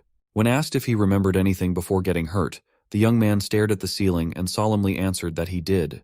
The last thing he remembered was yelling at his mom and feeling like the biggest asshole for it. He could remember her standing meekly and apologizing for doing something nice for her little boy. While he was unconscious, all he could think about was how wrong he was for treating his mom with so much disrespect. All he wanted to do was apologize to her. Then the waterworks finally came down. Experiencing all these overwhelming emotions, Hyunho seemingly regressed to a kid desperately looking for his mom. He missed her dearly, and he felt horrible about how their last interaction turned out. As if on cue, his mom barged into the room. She was still red and exhausted from running all the way to her son's hospital room. She made her way in between the doctors and nurses. She only had eyes for her son. The medical practitioners around the old lady eventually noticed that there was blood on her hands. Quite a lot of it, actually. Hyunho grabbed her bloody hand and apologized with as much sincerity as he could muster. He wasn't all there yet mentally, but he just wanted to tell his mom that he was wrong. He was so wrapped up in his own problems that he hurt his mom along the way. Hearing those words from a son you thought was never going to wake up overwhelmed the old lady with all kinds of emotions. Near the door, the assassin customer sent by the psycho was still tailing the poor old lady. He called his boss, telling him that the mom and son were in the same location. They could just simply handle the two together when the chance presented itself. But the boss ordered the operation to stop. The psycho smiled menacingly as he formulated a change of plans. Back in the penthouse, Sister Rachel was going sicko mode on the furniture around her. Nothing was spared from her rage. Her mouth was bleeding while she was holding her submachine gun. She was chanting curses as if she had been wronged by someone. That's because she had been. That psycho, Joseph's father, dared to kidnap Sean, breaking their agreement. The psycho had just thought of a much more exciting plan. He could personally handle Hyunho and his mother right in front of Sean's eyes. Going back a few days ago, we went to the White Tiger Job Center, where laborers are always for hire. Inside, Sister Rachel felt uneasy with her mission. Beside her was that kid, Eugene. Both were on pins and needles while sitting on the couch, waiting for any updates. They were greeted by a pretty office lady with a nice smile. In her hand were 3 cups of coffee for herself and the guests. Rachel criticized the lady for moving so slowly, asking if making her wait so long was worth it. The office lady laughed lightly and apologized for taking so long. She explained that the market and Byungwoo Construction's headquarters were in shambles due to the many things that had to tally after Rachel had made such a big mess. The lady offered Eugene a little cup of hot chocolate, reminding him to drink slowly. Surprised, the kid thanked her for offering. Sister Rachel looked unamused. They were shelling out quite a bit of cash, so a little trouble shouldn't be bothersome. This was a professional agreement after all. Hearing her mention professionalism, the office lady took a seat and agreed they should conduct themselves as professionals. But isn't it deeply unprofessional when one party makes a massive mess without considering the aftermath? That's what the office lady thought. Hearing the lady take a jab at her actions annoyed Sister Rachel. She was quite adept at disguising her words with pleasantries, though. Eugene just sat there in the middle of all the tension, thinking he should have just stayed at the house. Anyway, the office lady had already taken care of everything, and it was up to Rachel to look at the reports, even though she was being blatantly disrespected by coffee served in a paper cup. Byungwoo Constructions also said they didn't need any compensation for damages. The office lady was quite curious about that. Rachel answered that it was an equal exchange between two parties. That's how professionals get things done. Whatever mess Byungwoo Constructions made would have nothing to do with the dead mansion. But the office lady gravely advised Rachel to take a more careful approach from now on. Curious about the ominous tone, Rachel asked what that advice meant. The office lady asserted that professionals should deal with other professionals, not with reckless delinquents. This Byungwoo Constructions organization was a little too hard to trust. Against Rachel's judgment, maybe they were not worthy of being business partners.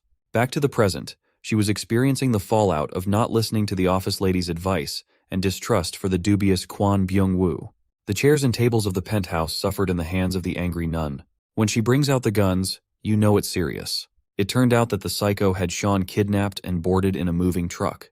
Kwon Byung-woo's lifeless eyes poked through the bandages, pleased with the sight of the young man he so badly wanted to punish. He was not expecting such an efficient killing machine to be so useless without the orders of a parent. He rolled up to the young man, petting Sean's hair. Now that he's under Dead Mansion's guidelines, Sean can't really do anything without their proper orders. The psycho was very fascinated by such a powerful degree of brainwashing. Looking at Sean's wild eyes, Kwon Byung-woo could feel his twisted desires flaring up. Turning his chair around, Byung-woo laughed like a kid as he suddenly thought of something interesting.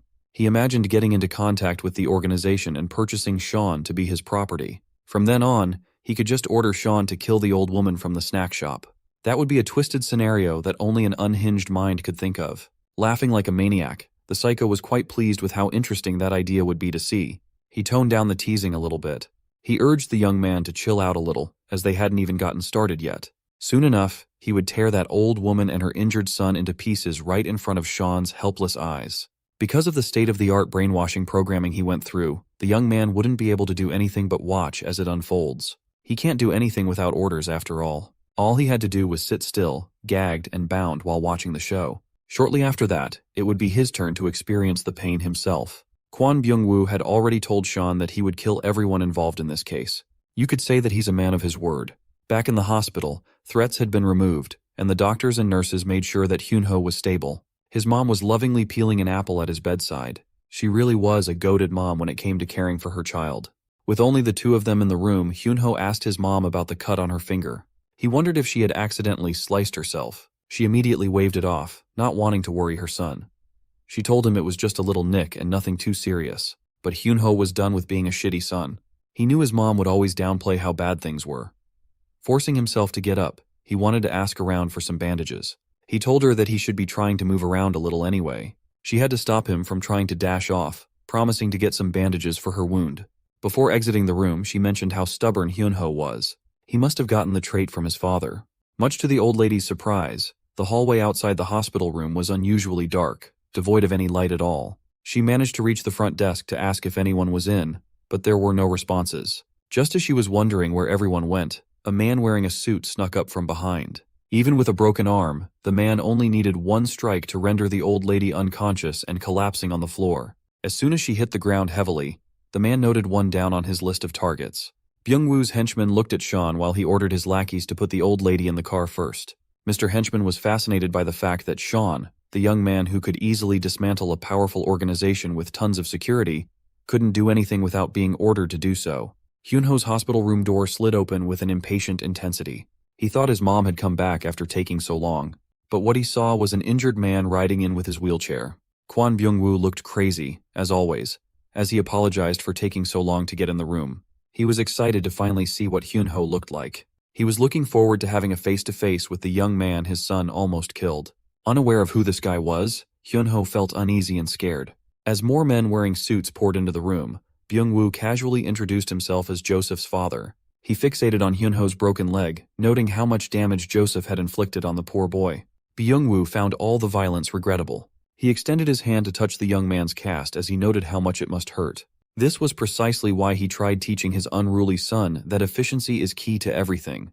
By leaving a witness to the crime half alive and badly hurt, Byung-woo had to step in and do all the dirty work again. Finally realizing that the tree was worse than the fruit, Hyunho froze in his bed, fear taking hold of his mind. A few meters away from the hospital, a woman wearing leather tights all over her body disgruntledly admitted that the office lady from White Tiger Job Center was right. Sister Rachel conceded that she should not have worked with those unprofessional bastards for such a critical mission. In her hand was a zipline gun. Upon firing, the minimal noise barely raised the suspicion of the men inside the hospital room. That did not matter, though. She's never been one to prefer a silent and slow operation. Ziplining into the extraction point, the nun smiled as if she was having a blast. Using the momentum from the zipline ride, Rachel kicked the windows open, not stopping until her foot reached one of the third-rate delinquents. At this point, the crazed nun was just yelling about her dear Sean and the disgusting betrayal of Dead Mansion. Kwon Byung-woo wasn't surprised with Rachel's bombastic entrance. He always knew that she would come looking for the golden boy. Watching Sister Rachel cleave through rows upon rows of gangsters was a sight to see. She was supremely skilled in the art of soloing multiple men. With every skillful dodge, she would dish out injuries to the next unsuspecting victim, neutralizing them efficiently. When swinging her blade to rip through a man's flesh, she wouldn't bat an eye. Her smile would only grow bigger. After quickly clearing Byung-woo's gangsters unimpeded, Sister Rachel was finally caught by one of the men's grabs. He repeatedly yelled that he got her, and the boys immediately readied themselves to mount an attack. Rachel became unusually calm as she asked the man if he liked hugging her from behind so much. With her signature disturbed smile, Rachel smashed the back of her head into the grappler's face. That was an easy way to cut herself loose from the lock. Upon freeing herself, the slaughter continued as more and more suited-up gangsters hit the hospital floor cold. Her entire body was a weapon. Receiving a kick from the crazy nun was a death sentence. Realizing that they might have flown too close to the flames, Byung-woo ordered his men to grab Hyun-ho first and transfer him to the next destination as they continued their plan. Times like this made having a motorized wheelchair very worth it. The psycho drifted and shifted as he zoomed out of the room. They exited to God knows where while Rachel continued taking everyone down one by one. With a hint of impatience in her voice, she asked where the thugs were trying to go. She didn't care about these damned bastards. She just wanted to see Sean again. The only one left to face her now was the henchman with a broken arm. As soon as he snapped his fingers, even more gangsters poured out of different hospital rooms. They looked like battle-hardened thugs who wouldn't take it easy against a lone woman. Sister Rachel looked around, realizing that she had stepped into a troublesome trap. From left to right, men wielding big blades surrounded her. Could she even cleave through all these people to safety? We'll find out. She couldn't fathom the reason why they had amassed so many gangsters to help. They looked like a bunch of roaches pouring into the hallway. There was even one whose weapon choice was the iconic chainsaw. After revving it up, the grisly sound of the motor filled the halls. Rachel raised her hands and admitted that she was impressed with them bringing interesting tools of slaughter. Since they were kind enough to show her something cool, it was only fair that she took out her tools too. By tools, she meant the plethora of guns she had concealed under her coat. Taking submachine guns into either hand, she pointed the Uzis at the unfortunate gangsters. Rachel's trigger-happy finger unleashed a rain of bullets while taunting the thugs to come at her if they could. Even the bravest men would hesitate to rush in once they saw their comrades dying on the floor, bleeding out from bullet wounds. The chainsaw guy was still alive. He hadn't moved an inch from his position since earlier.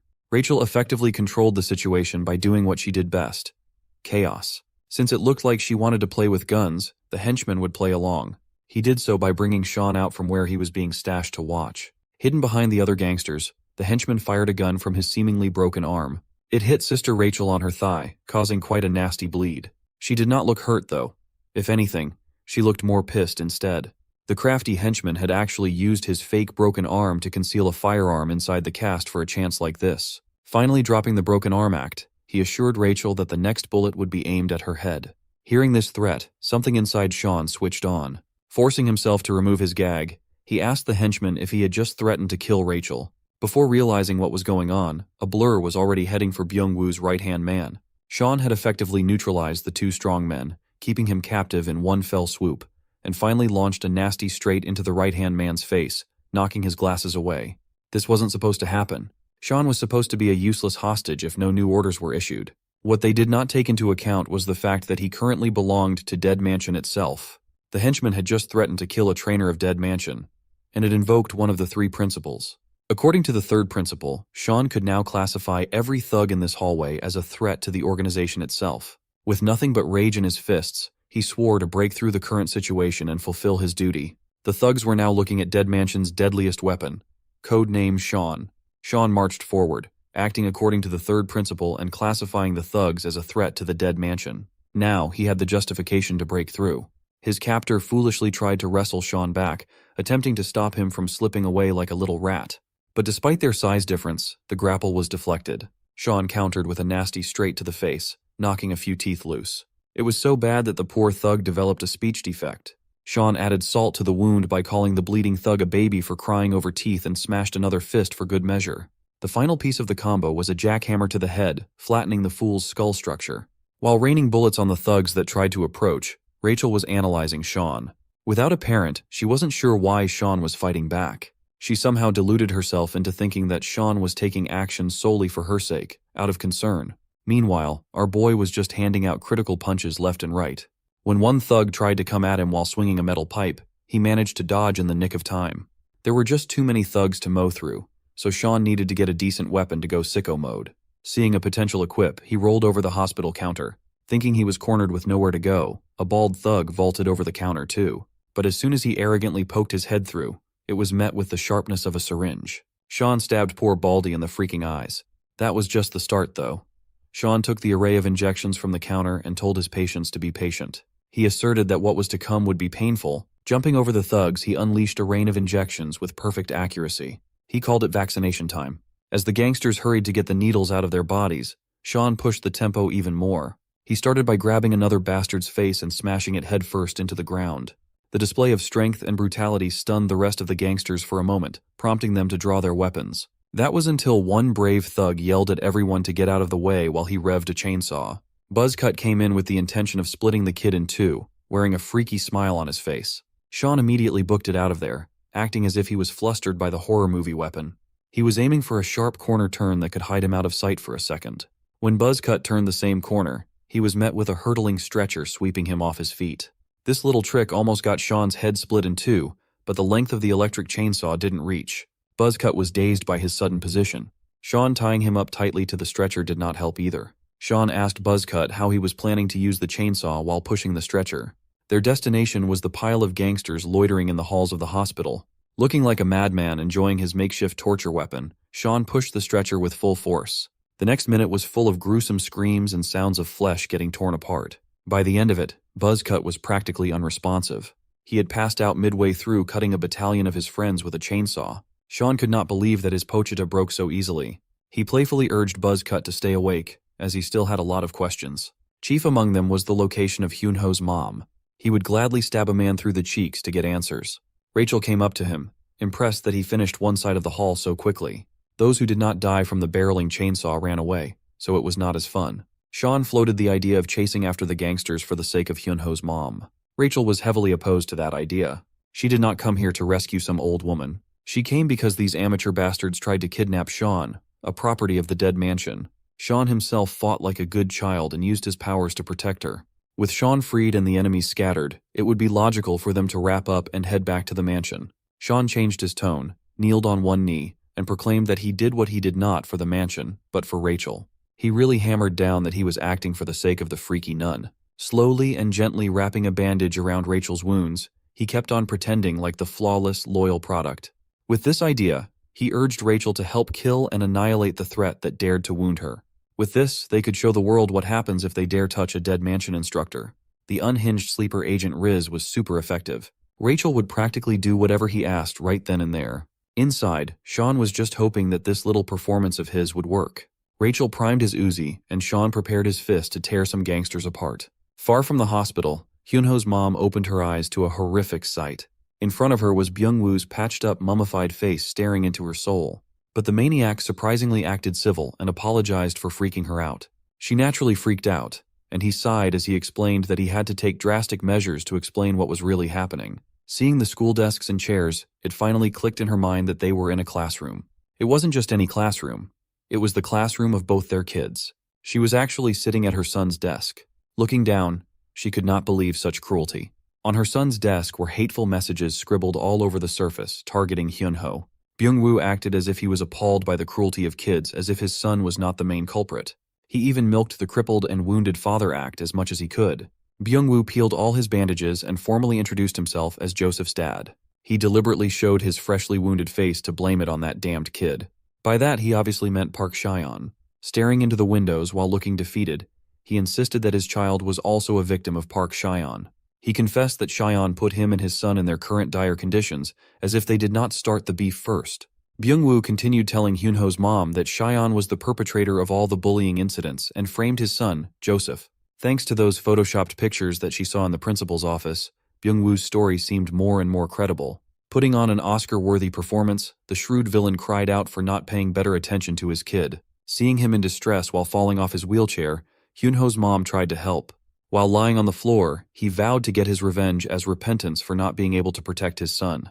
He had that impassioned speech on lock, but mom was not comfortable with the idea of revenge and would rather get the law involved. Byung-woo called her naive for believing that the authorities would be able to do anything. He even pointed to the exact window where Hyunho fell while trying to convince the sweet old lady to avenge her son. In order to stop that Park Cheon bastard, He handed Hyunho's mom a sharp blade while asserting that they must take charge. As he placed the handle of the knife in her hand, the villainous devil continued poisoning her mind with his revenge act. Back in the dead mansion, the old priest director had just received reports of what was happening in South Korea. To their organization, a group with no background, like Byungwoo Constructions, was inconsequential. That pissed the director off even more, knowing that these irrelevant thugs tried to target his masterpiece, Sean. That same night, Rachel rounded up the good children in her team to receive the mansion's orders. Even Mary and Eugene had their weapon of choice on hand, gearing up for a mission to show these nobodies the price of messing with the dead mansion. This would be Sean's first order back in the graces of the mansion, so the director wanted to see some action. The team was given the green light to pass the wrath of judgment to the puny construction company. While walking through the halls, Sean noticed that he had left his earpiece back at the desk. His teammates looked at him like an unprofessional dumbass. Sean tried to borrow an earpiece from Mary, but she told him to piss off. Even little Eugene called him out for not living up to his legendary name by acting like a stupid child. It did not take too long for Rachel to find that Byungwoo and his goons had run to the school based on nearby traffic cameras. If the devil was here, then Hyunho's mom would also be in the same place. Rachel quietly took note of Sean's fixation on that old woman. Sean was acting like a careless fool, but he had come to this place with a purpose.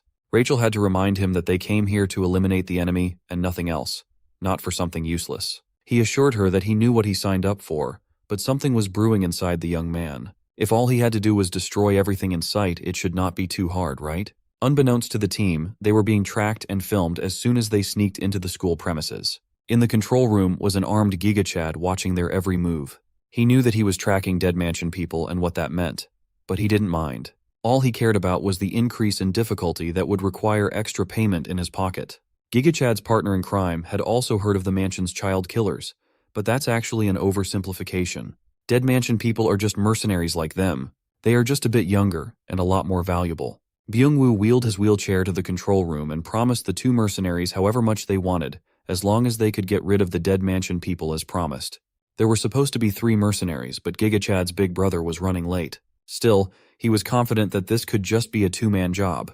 Byungwoo still felt a little insecure, knowing how formidable Cheyenne and his gang were. Feeling insulted by the lack of confidence, Giga Chad threateningly insisted that the job would go without a hitch. Dimitri had a habit of scaring people like that. At least he was professional enough not to lay hands on annoying clients. He believed that this professionalism set them apart from those kids. Sean and the gang quietly traversed the school hall, looking for signs of activity. They had not heard a peep and had not seen a single gangster, but their tracking should be correct. Mary found it strange that none of the CCTV cameras inside the school were working, though.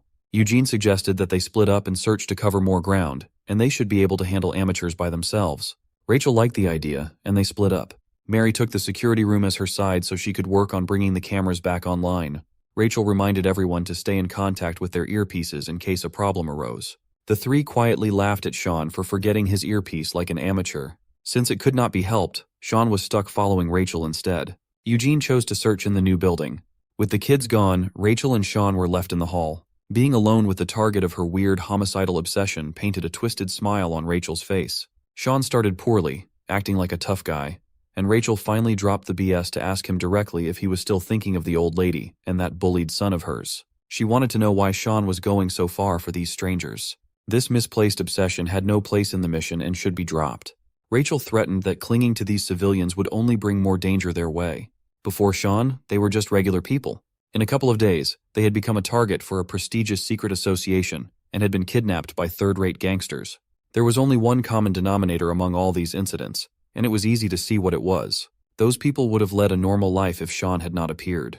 Now their lives had been permanently upended thanks to his needless meddling. He might not want to think of it in such a grisly way, but Sean could feel the weight of their lives and blood in his every step.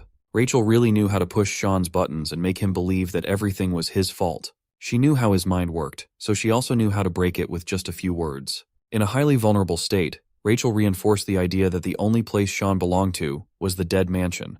Their little brainwashing session was interrupted when he sensed something coming from afar. He pushed Rachel aside, both of them dodging a hurtling bullet. The shooter was impressed at Sean's senses that detected the concealed shot. Based on Rachel's reaction to the shooter's appearance, it seemed like she knew him. As it turned out, Dmitry Medvedev was the second in command of a Russian mercenary unit called Barefoot. The last time they'd seen each other was 2 years ago on a mission in Vladivostok. Dmitry slammed the limp body of Mary he was carrying to the ground. He swore that he just smacked her around for needlessly buzzing. Rachel looked at the mercenary with poison in her gaze. Dmitri admitted that he liked Rachel, but a mission is a mission. She raised her Uzi, and he simply aimed his pistol at Mary, demanding a professional instead of an emotional approach to the situation. Dmitri proposed that he could drop this mission and let things slide once Rachel went out with him. Without pause, she cursed the womanizing dog and pulled the trigger multiple times. Dmitri swiftly threw his body to cover, dodging the initial barrage. Running under the counters, he repositioned for a better angle. He managed to return some fire but failed to hit Rachel. She paused behind cover and reloaded her dual guns at the same time. They were not expecting to run into barefoot, so things just got a lot more complicated. While stuck in an intense crossfire with the mercenary, Rachel continued lecturing Sean about how he dragged an innocent old lady into this dangerous world. Looking around, she realized that Sean had already vanished. While reloading his gun, Dmitri kept trying to riz Rachel up. It was ineffective. The mercenary reckoned that a few bullet holes in her body would be enough to knock her unconscious. Sean, who had sneaked to a wall near Dmitri, quipped that the mercenary did not have the skills to take Rachel down. The two quickly engaged in close combat, featuring a gun. 3 initial fires were thwarted by simply redirecting Dmitri's arm. Sean pushed further while keeping the gun out of the equation. With his full body weight and momentum behind a single attack, his fist and the mercenary's face met. Dmitri took the punch like a champ, though. He praised Sean for having a stronger sting than that Mary girl. Licking the blood flowing out of his nose, Dmitri found a decent opponent and was freakishly excited. You see, the Russian mercenaries of Barefoot were notorious warriors. They had this cruel entrance test that filtered out the weak in the most Russian way possible. Entrants were dropped in the Siberian wilderness barefoot, and they had to come out alive after hunting something in the wild. This bloody tradition gave them their name. Those who succeeded in the inhuman trial were inducted into the Barefoot. Dmitri over here hunted a whole bear for his test. Knowing this, it was no surprise that he was not affected by Sean's punch. Just as Sean was thinking back to his supposedly solid punch, Dmitri's fist landed on his face too. This attack sent him flying far away. Dmitri was used to wrestling bears to death, so a puny punch would never be enough to take him down. Just as he was about to finish the job, he finally noticed that the gun in his hand had been disassembled. The only window of opportunity Sean had was midway through taking the punch, yet he was able to remove the gun from the equation handily. Now Dmitri was seeing what the fuss about dead mansion kids was really about. Sean still had no clue how to overcome the difference in their physiques. Taking another gun out of a holster, Dmitri aimed behind Sean's cover. He had a clean shot but was forced to dodge when Rachel popped out to shoot at him. Dmitri playfully bantered with Rachel while sneaking his way to cover again. If she saw as much as the top of his head poking out, Rachel promised to put 3 new holes in it. The mercenary joked that hearing such threats made his heart flutter for some reason. This could have been an easy 2 versus 1, but Dmitri had some backup.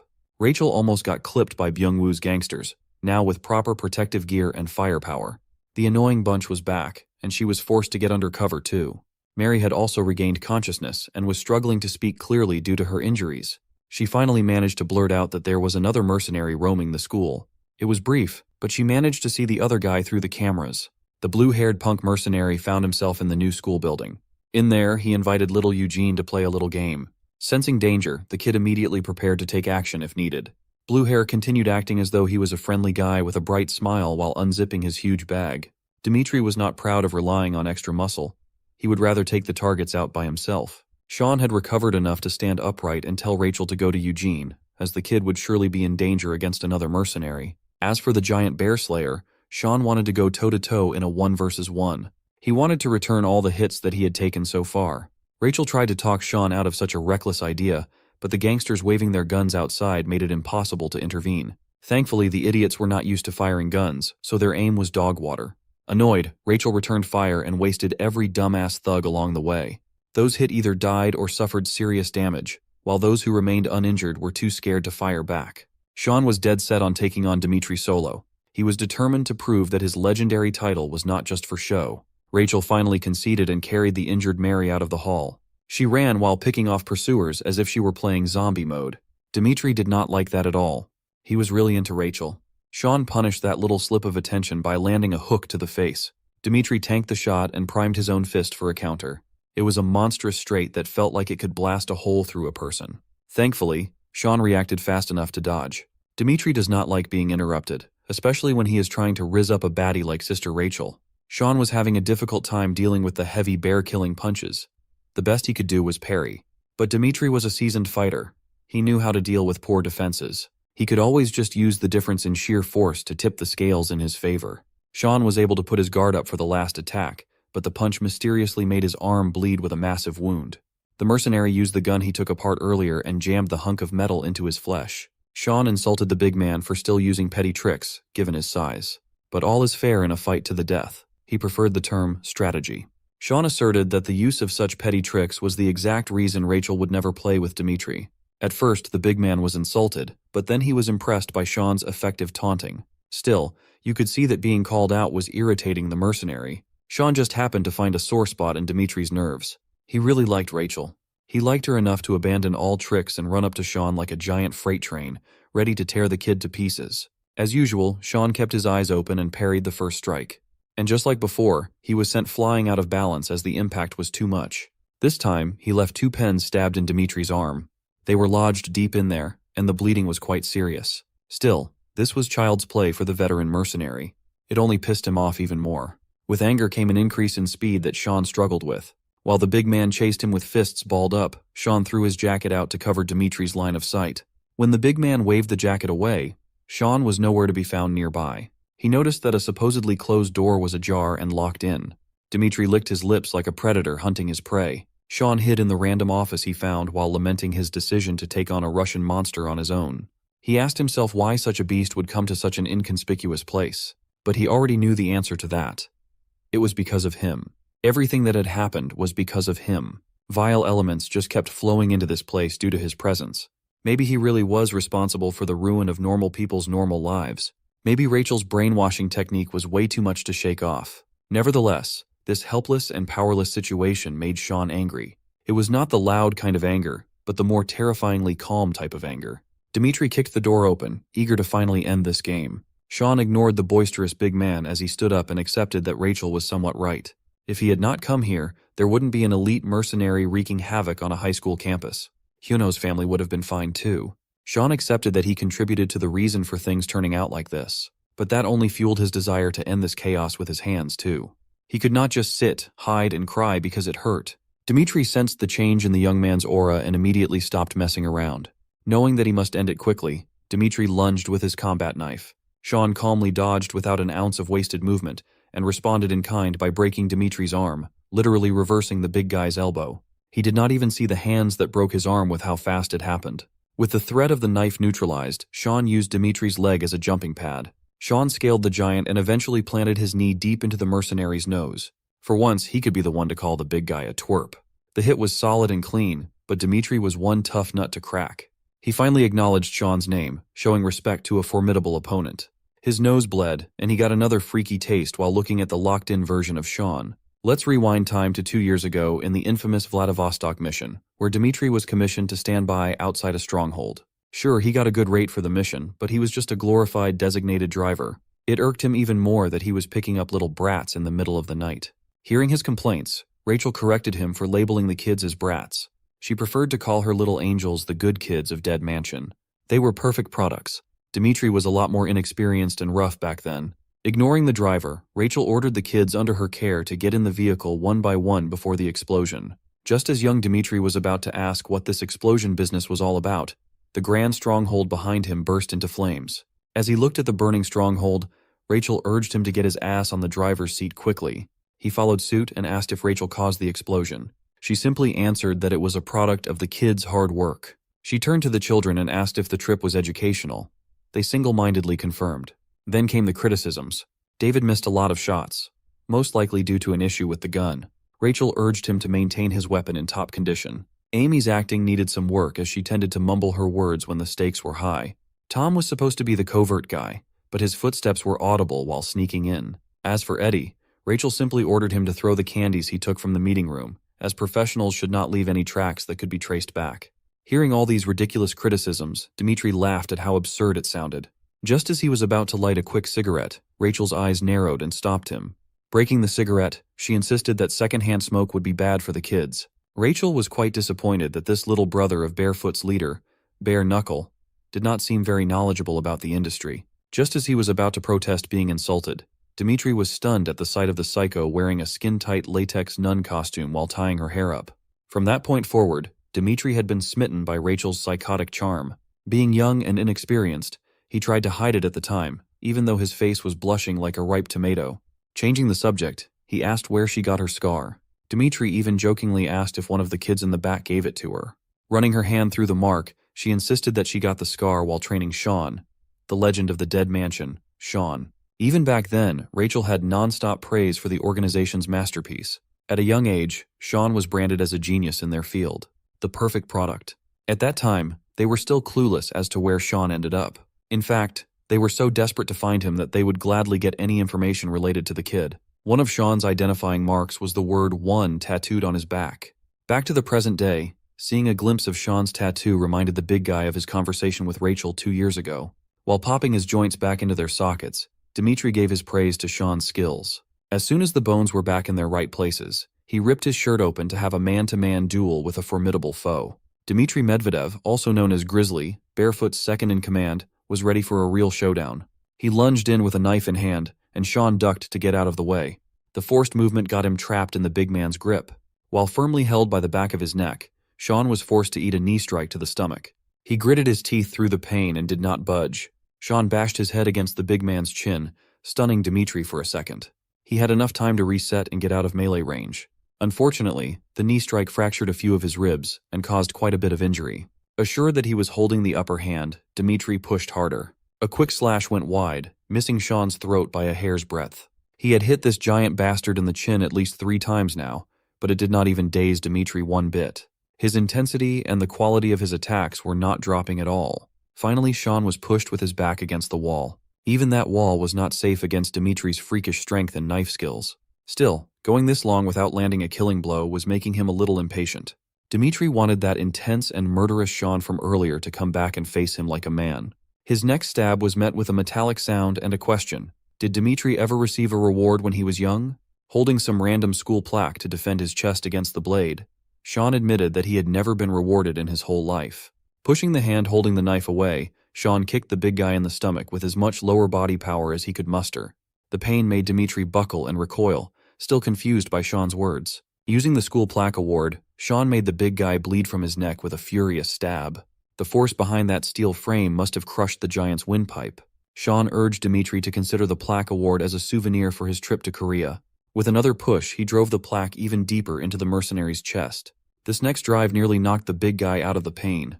With that, the man-to-man one-on-one was wrapped up. Stretching his fatigued arms, Sean wondered if he should meet up with Rachel and the rest immediately. Suddenly, he noticed something that caught his attention from his periphery. Unbeknownst to Sean, Dmitry's throat and chest might be damaged badly, but the Grizzly still had enough strength to grab some golf clubs. While Sean curiously picked up the picture that caught his attention, Dmitry was winding up his swing with every bit of strength he had left. It was clumsy, hurried, but extremely destructive. It was also slow enough that Sean was able to react in time. At this point, Dmitry was just running on pure hatred. I know a real hater when I see one. Sean finally decided to ensure the win by using the giant as a literal stepping stone. He climbed onto Dmitry's back and started choking the mercenary out. Sean urged the big guy to give in unless he wanted Rachel to hate him more. Physically and mentally at his limits, Dmitry's bloodshot eyes finally closed, and his grip on the golf club loosened. Dmitry's limp body hit the floor knees first while all consciousness faded. Sean happened to find his own picture in a loose school case file. He saw a few of his pictures and a few other things. In the new school building, Eugene had just reached the swimming pool area in search of gangsters to mess up. His discreet search was interrupted by the blue-haired punk joining him to look in the pool's water. Realizing that he did not feel this man approach him at all, Eugene hurriedly jumped to a safe distance. Enemies that could hide their presence at this level are not to be looked down upon. One thing for sure was that this punk was not your average person. Eugene made the smart call and reported back to Rachel using the earpiece. The punk just laughed and confessed that he had already set up a disruptor so calls wouldn't be able to go through. Instead of dealing with pesky backups, the punk would like to play instead. Seeing as the enemy seemed like an experienced pro, Eugene's game plan was to avoid a head-on fight. He still had one ace up his sleeve, no matter how shameless it was. Deciding to use this card, Eugene started loudly crying like a normal child would while apologizing and acting cute.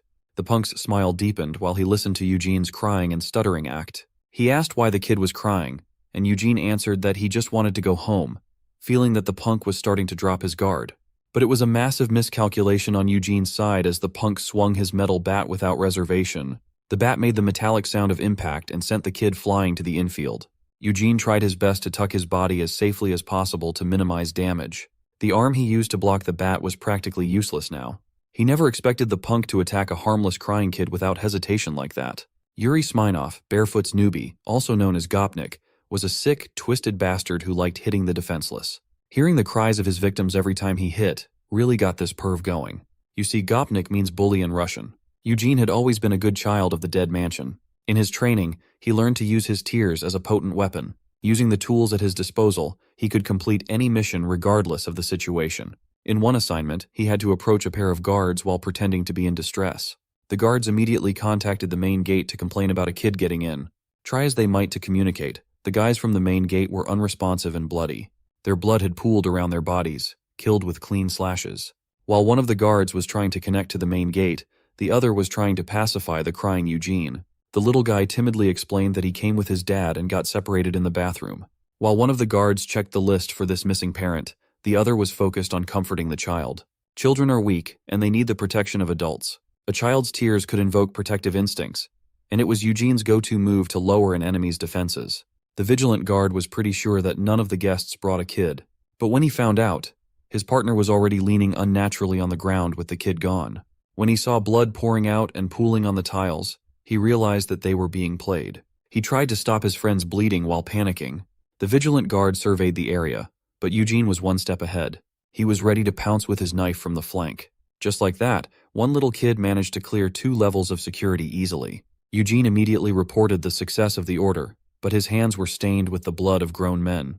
But the blue-haired punk in front of him was a different beast. This freak did not even hesitate to attack a crying child with a full swing. From the look of elation on his face, this creep actually enjoyed the torment. He wanted to see more of that cry, and he would gladly swing his bat a couple more times to see those fake tears again. Eugene had to think and act fast as the enemy was a swift wild card. He dodged the next attack, the bat leaving a massive crater on the floor. The power behind those swings could not be understated. It was totally different from normal. Yuri admitted that his swings were extra crispy because his bat was custom-made to his taste. With this thing, he could bash any number of children with glee. Eugene tried his best to get away and avoid any more serious damage, but the initial arm injury flared up. It knocked him out of position while Yuri was in active pursuit. Sick of being led around by the kid, the creep turned the handle of his bat and aimed at Eugene. The kid's foot, to be specific, used the weight and momentum of the bat to crush Eugene's foot. It was an acute pain that he had never felt in his short life before. Forcing himself to lock back in, the kid pulled out a butterfly knife with a flourish. He used that flimsy knife to deflect Yuri's bat. After creating a bit of separation, he tried to get up and run. Eugene vaulted over some fences and focused on retreating even though he was not in the condition to move around. Seeing him limp downstairs, Yuri decided to give the kid 10 seconds to limp as far as he could. The count started immediately, prompting Eugene to grit his teeth through the pain. One of his arms and one of his legs were compromised. It was the worst combo ever. With 8 seconds left on the timer, the kid rolled his way farther. He focused his will to run as far as he could within the given time. Try as he might to run optimally, putting weight on his injured foot shot severe pain up to his body. While he was dead set on making it out of this place, Yuri came out of hiding with his bat stretched for a full hit. Eugene clumsily pushed his body out of the way, almost getting clipped and crushed by the surprise attack. This punk did not even give him the promised full 10 seconds to retreat. Even the countdown thing was just a game Yuri liked to play to give false hope that was easy to crush. Eugene blocked the attack with his pocket knife while the creep went on about how naive the kid was.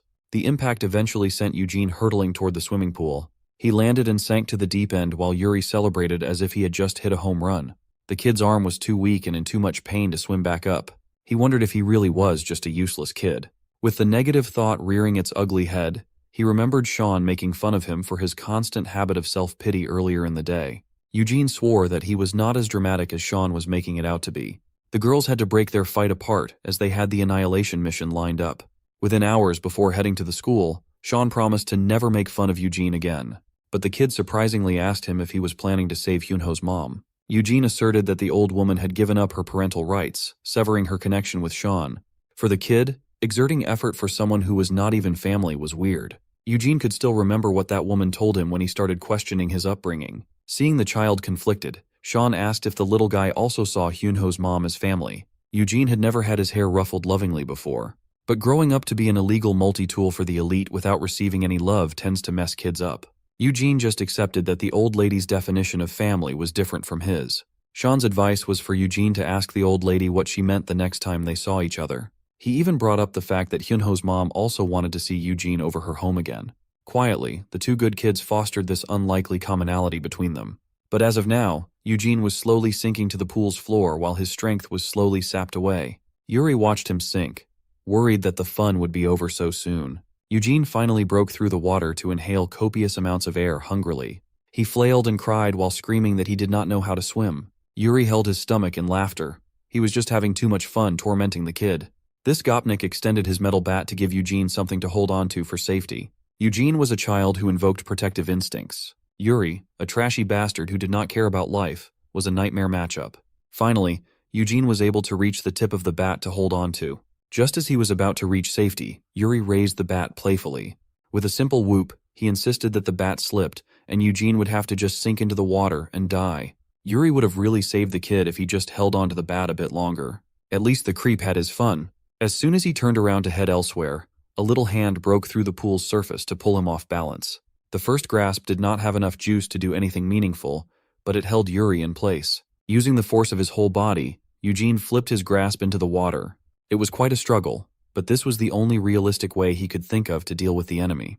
The mantra of completing the mission kept repeating in his mind.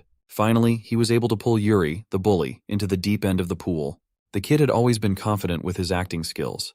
He even managed to trick a heartless child killer. While letting the water drain Yuri of his strength, Eugene wrapped his arms around the creep's neck for a chokehold. First, he was tricked about the kid's swimming capabilities. Now, he was having trouble breathing through the chokehold. Suddenly, it was no longer fun and games for Gopnik. While tightening his choke, Eugene insulted the Russian mercenary for being such a gullible piece of crap. Amateurs like this punk are just free kills for a good child from Dead Mansion.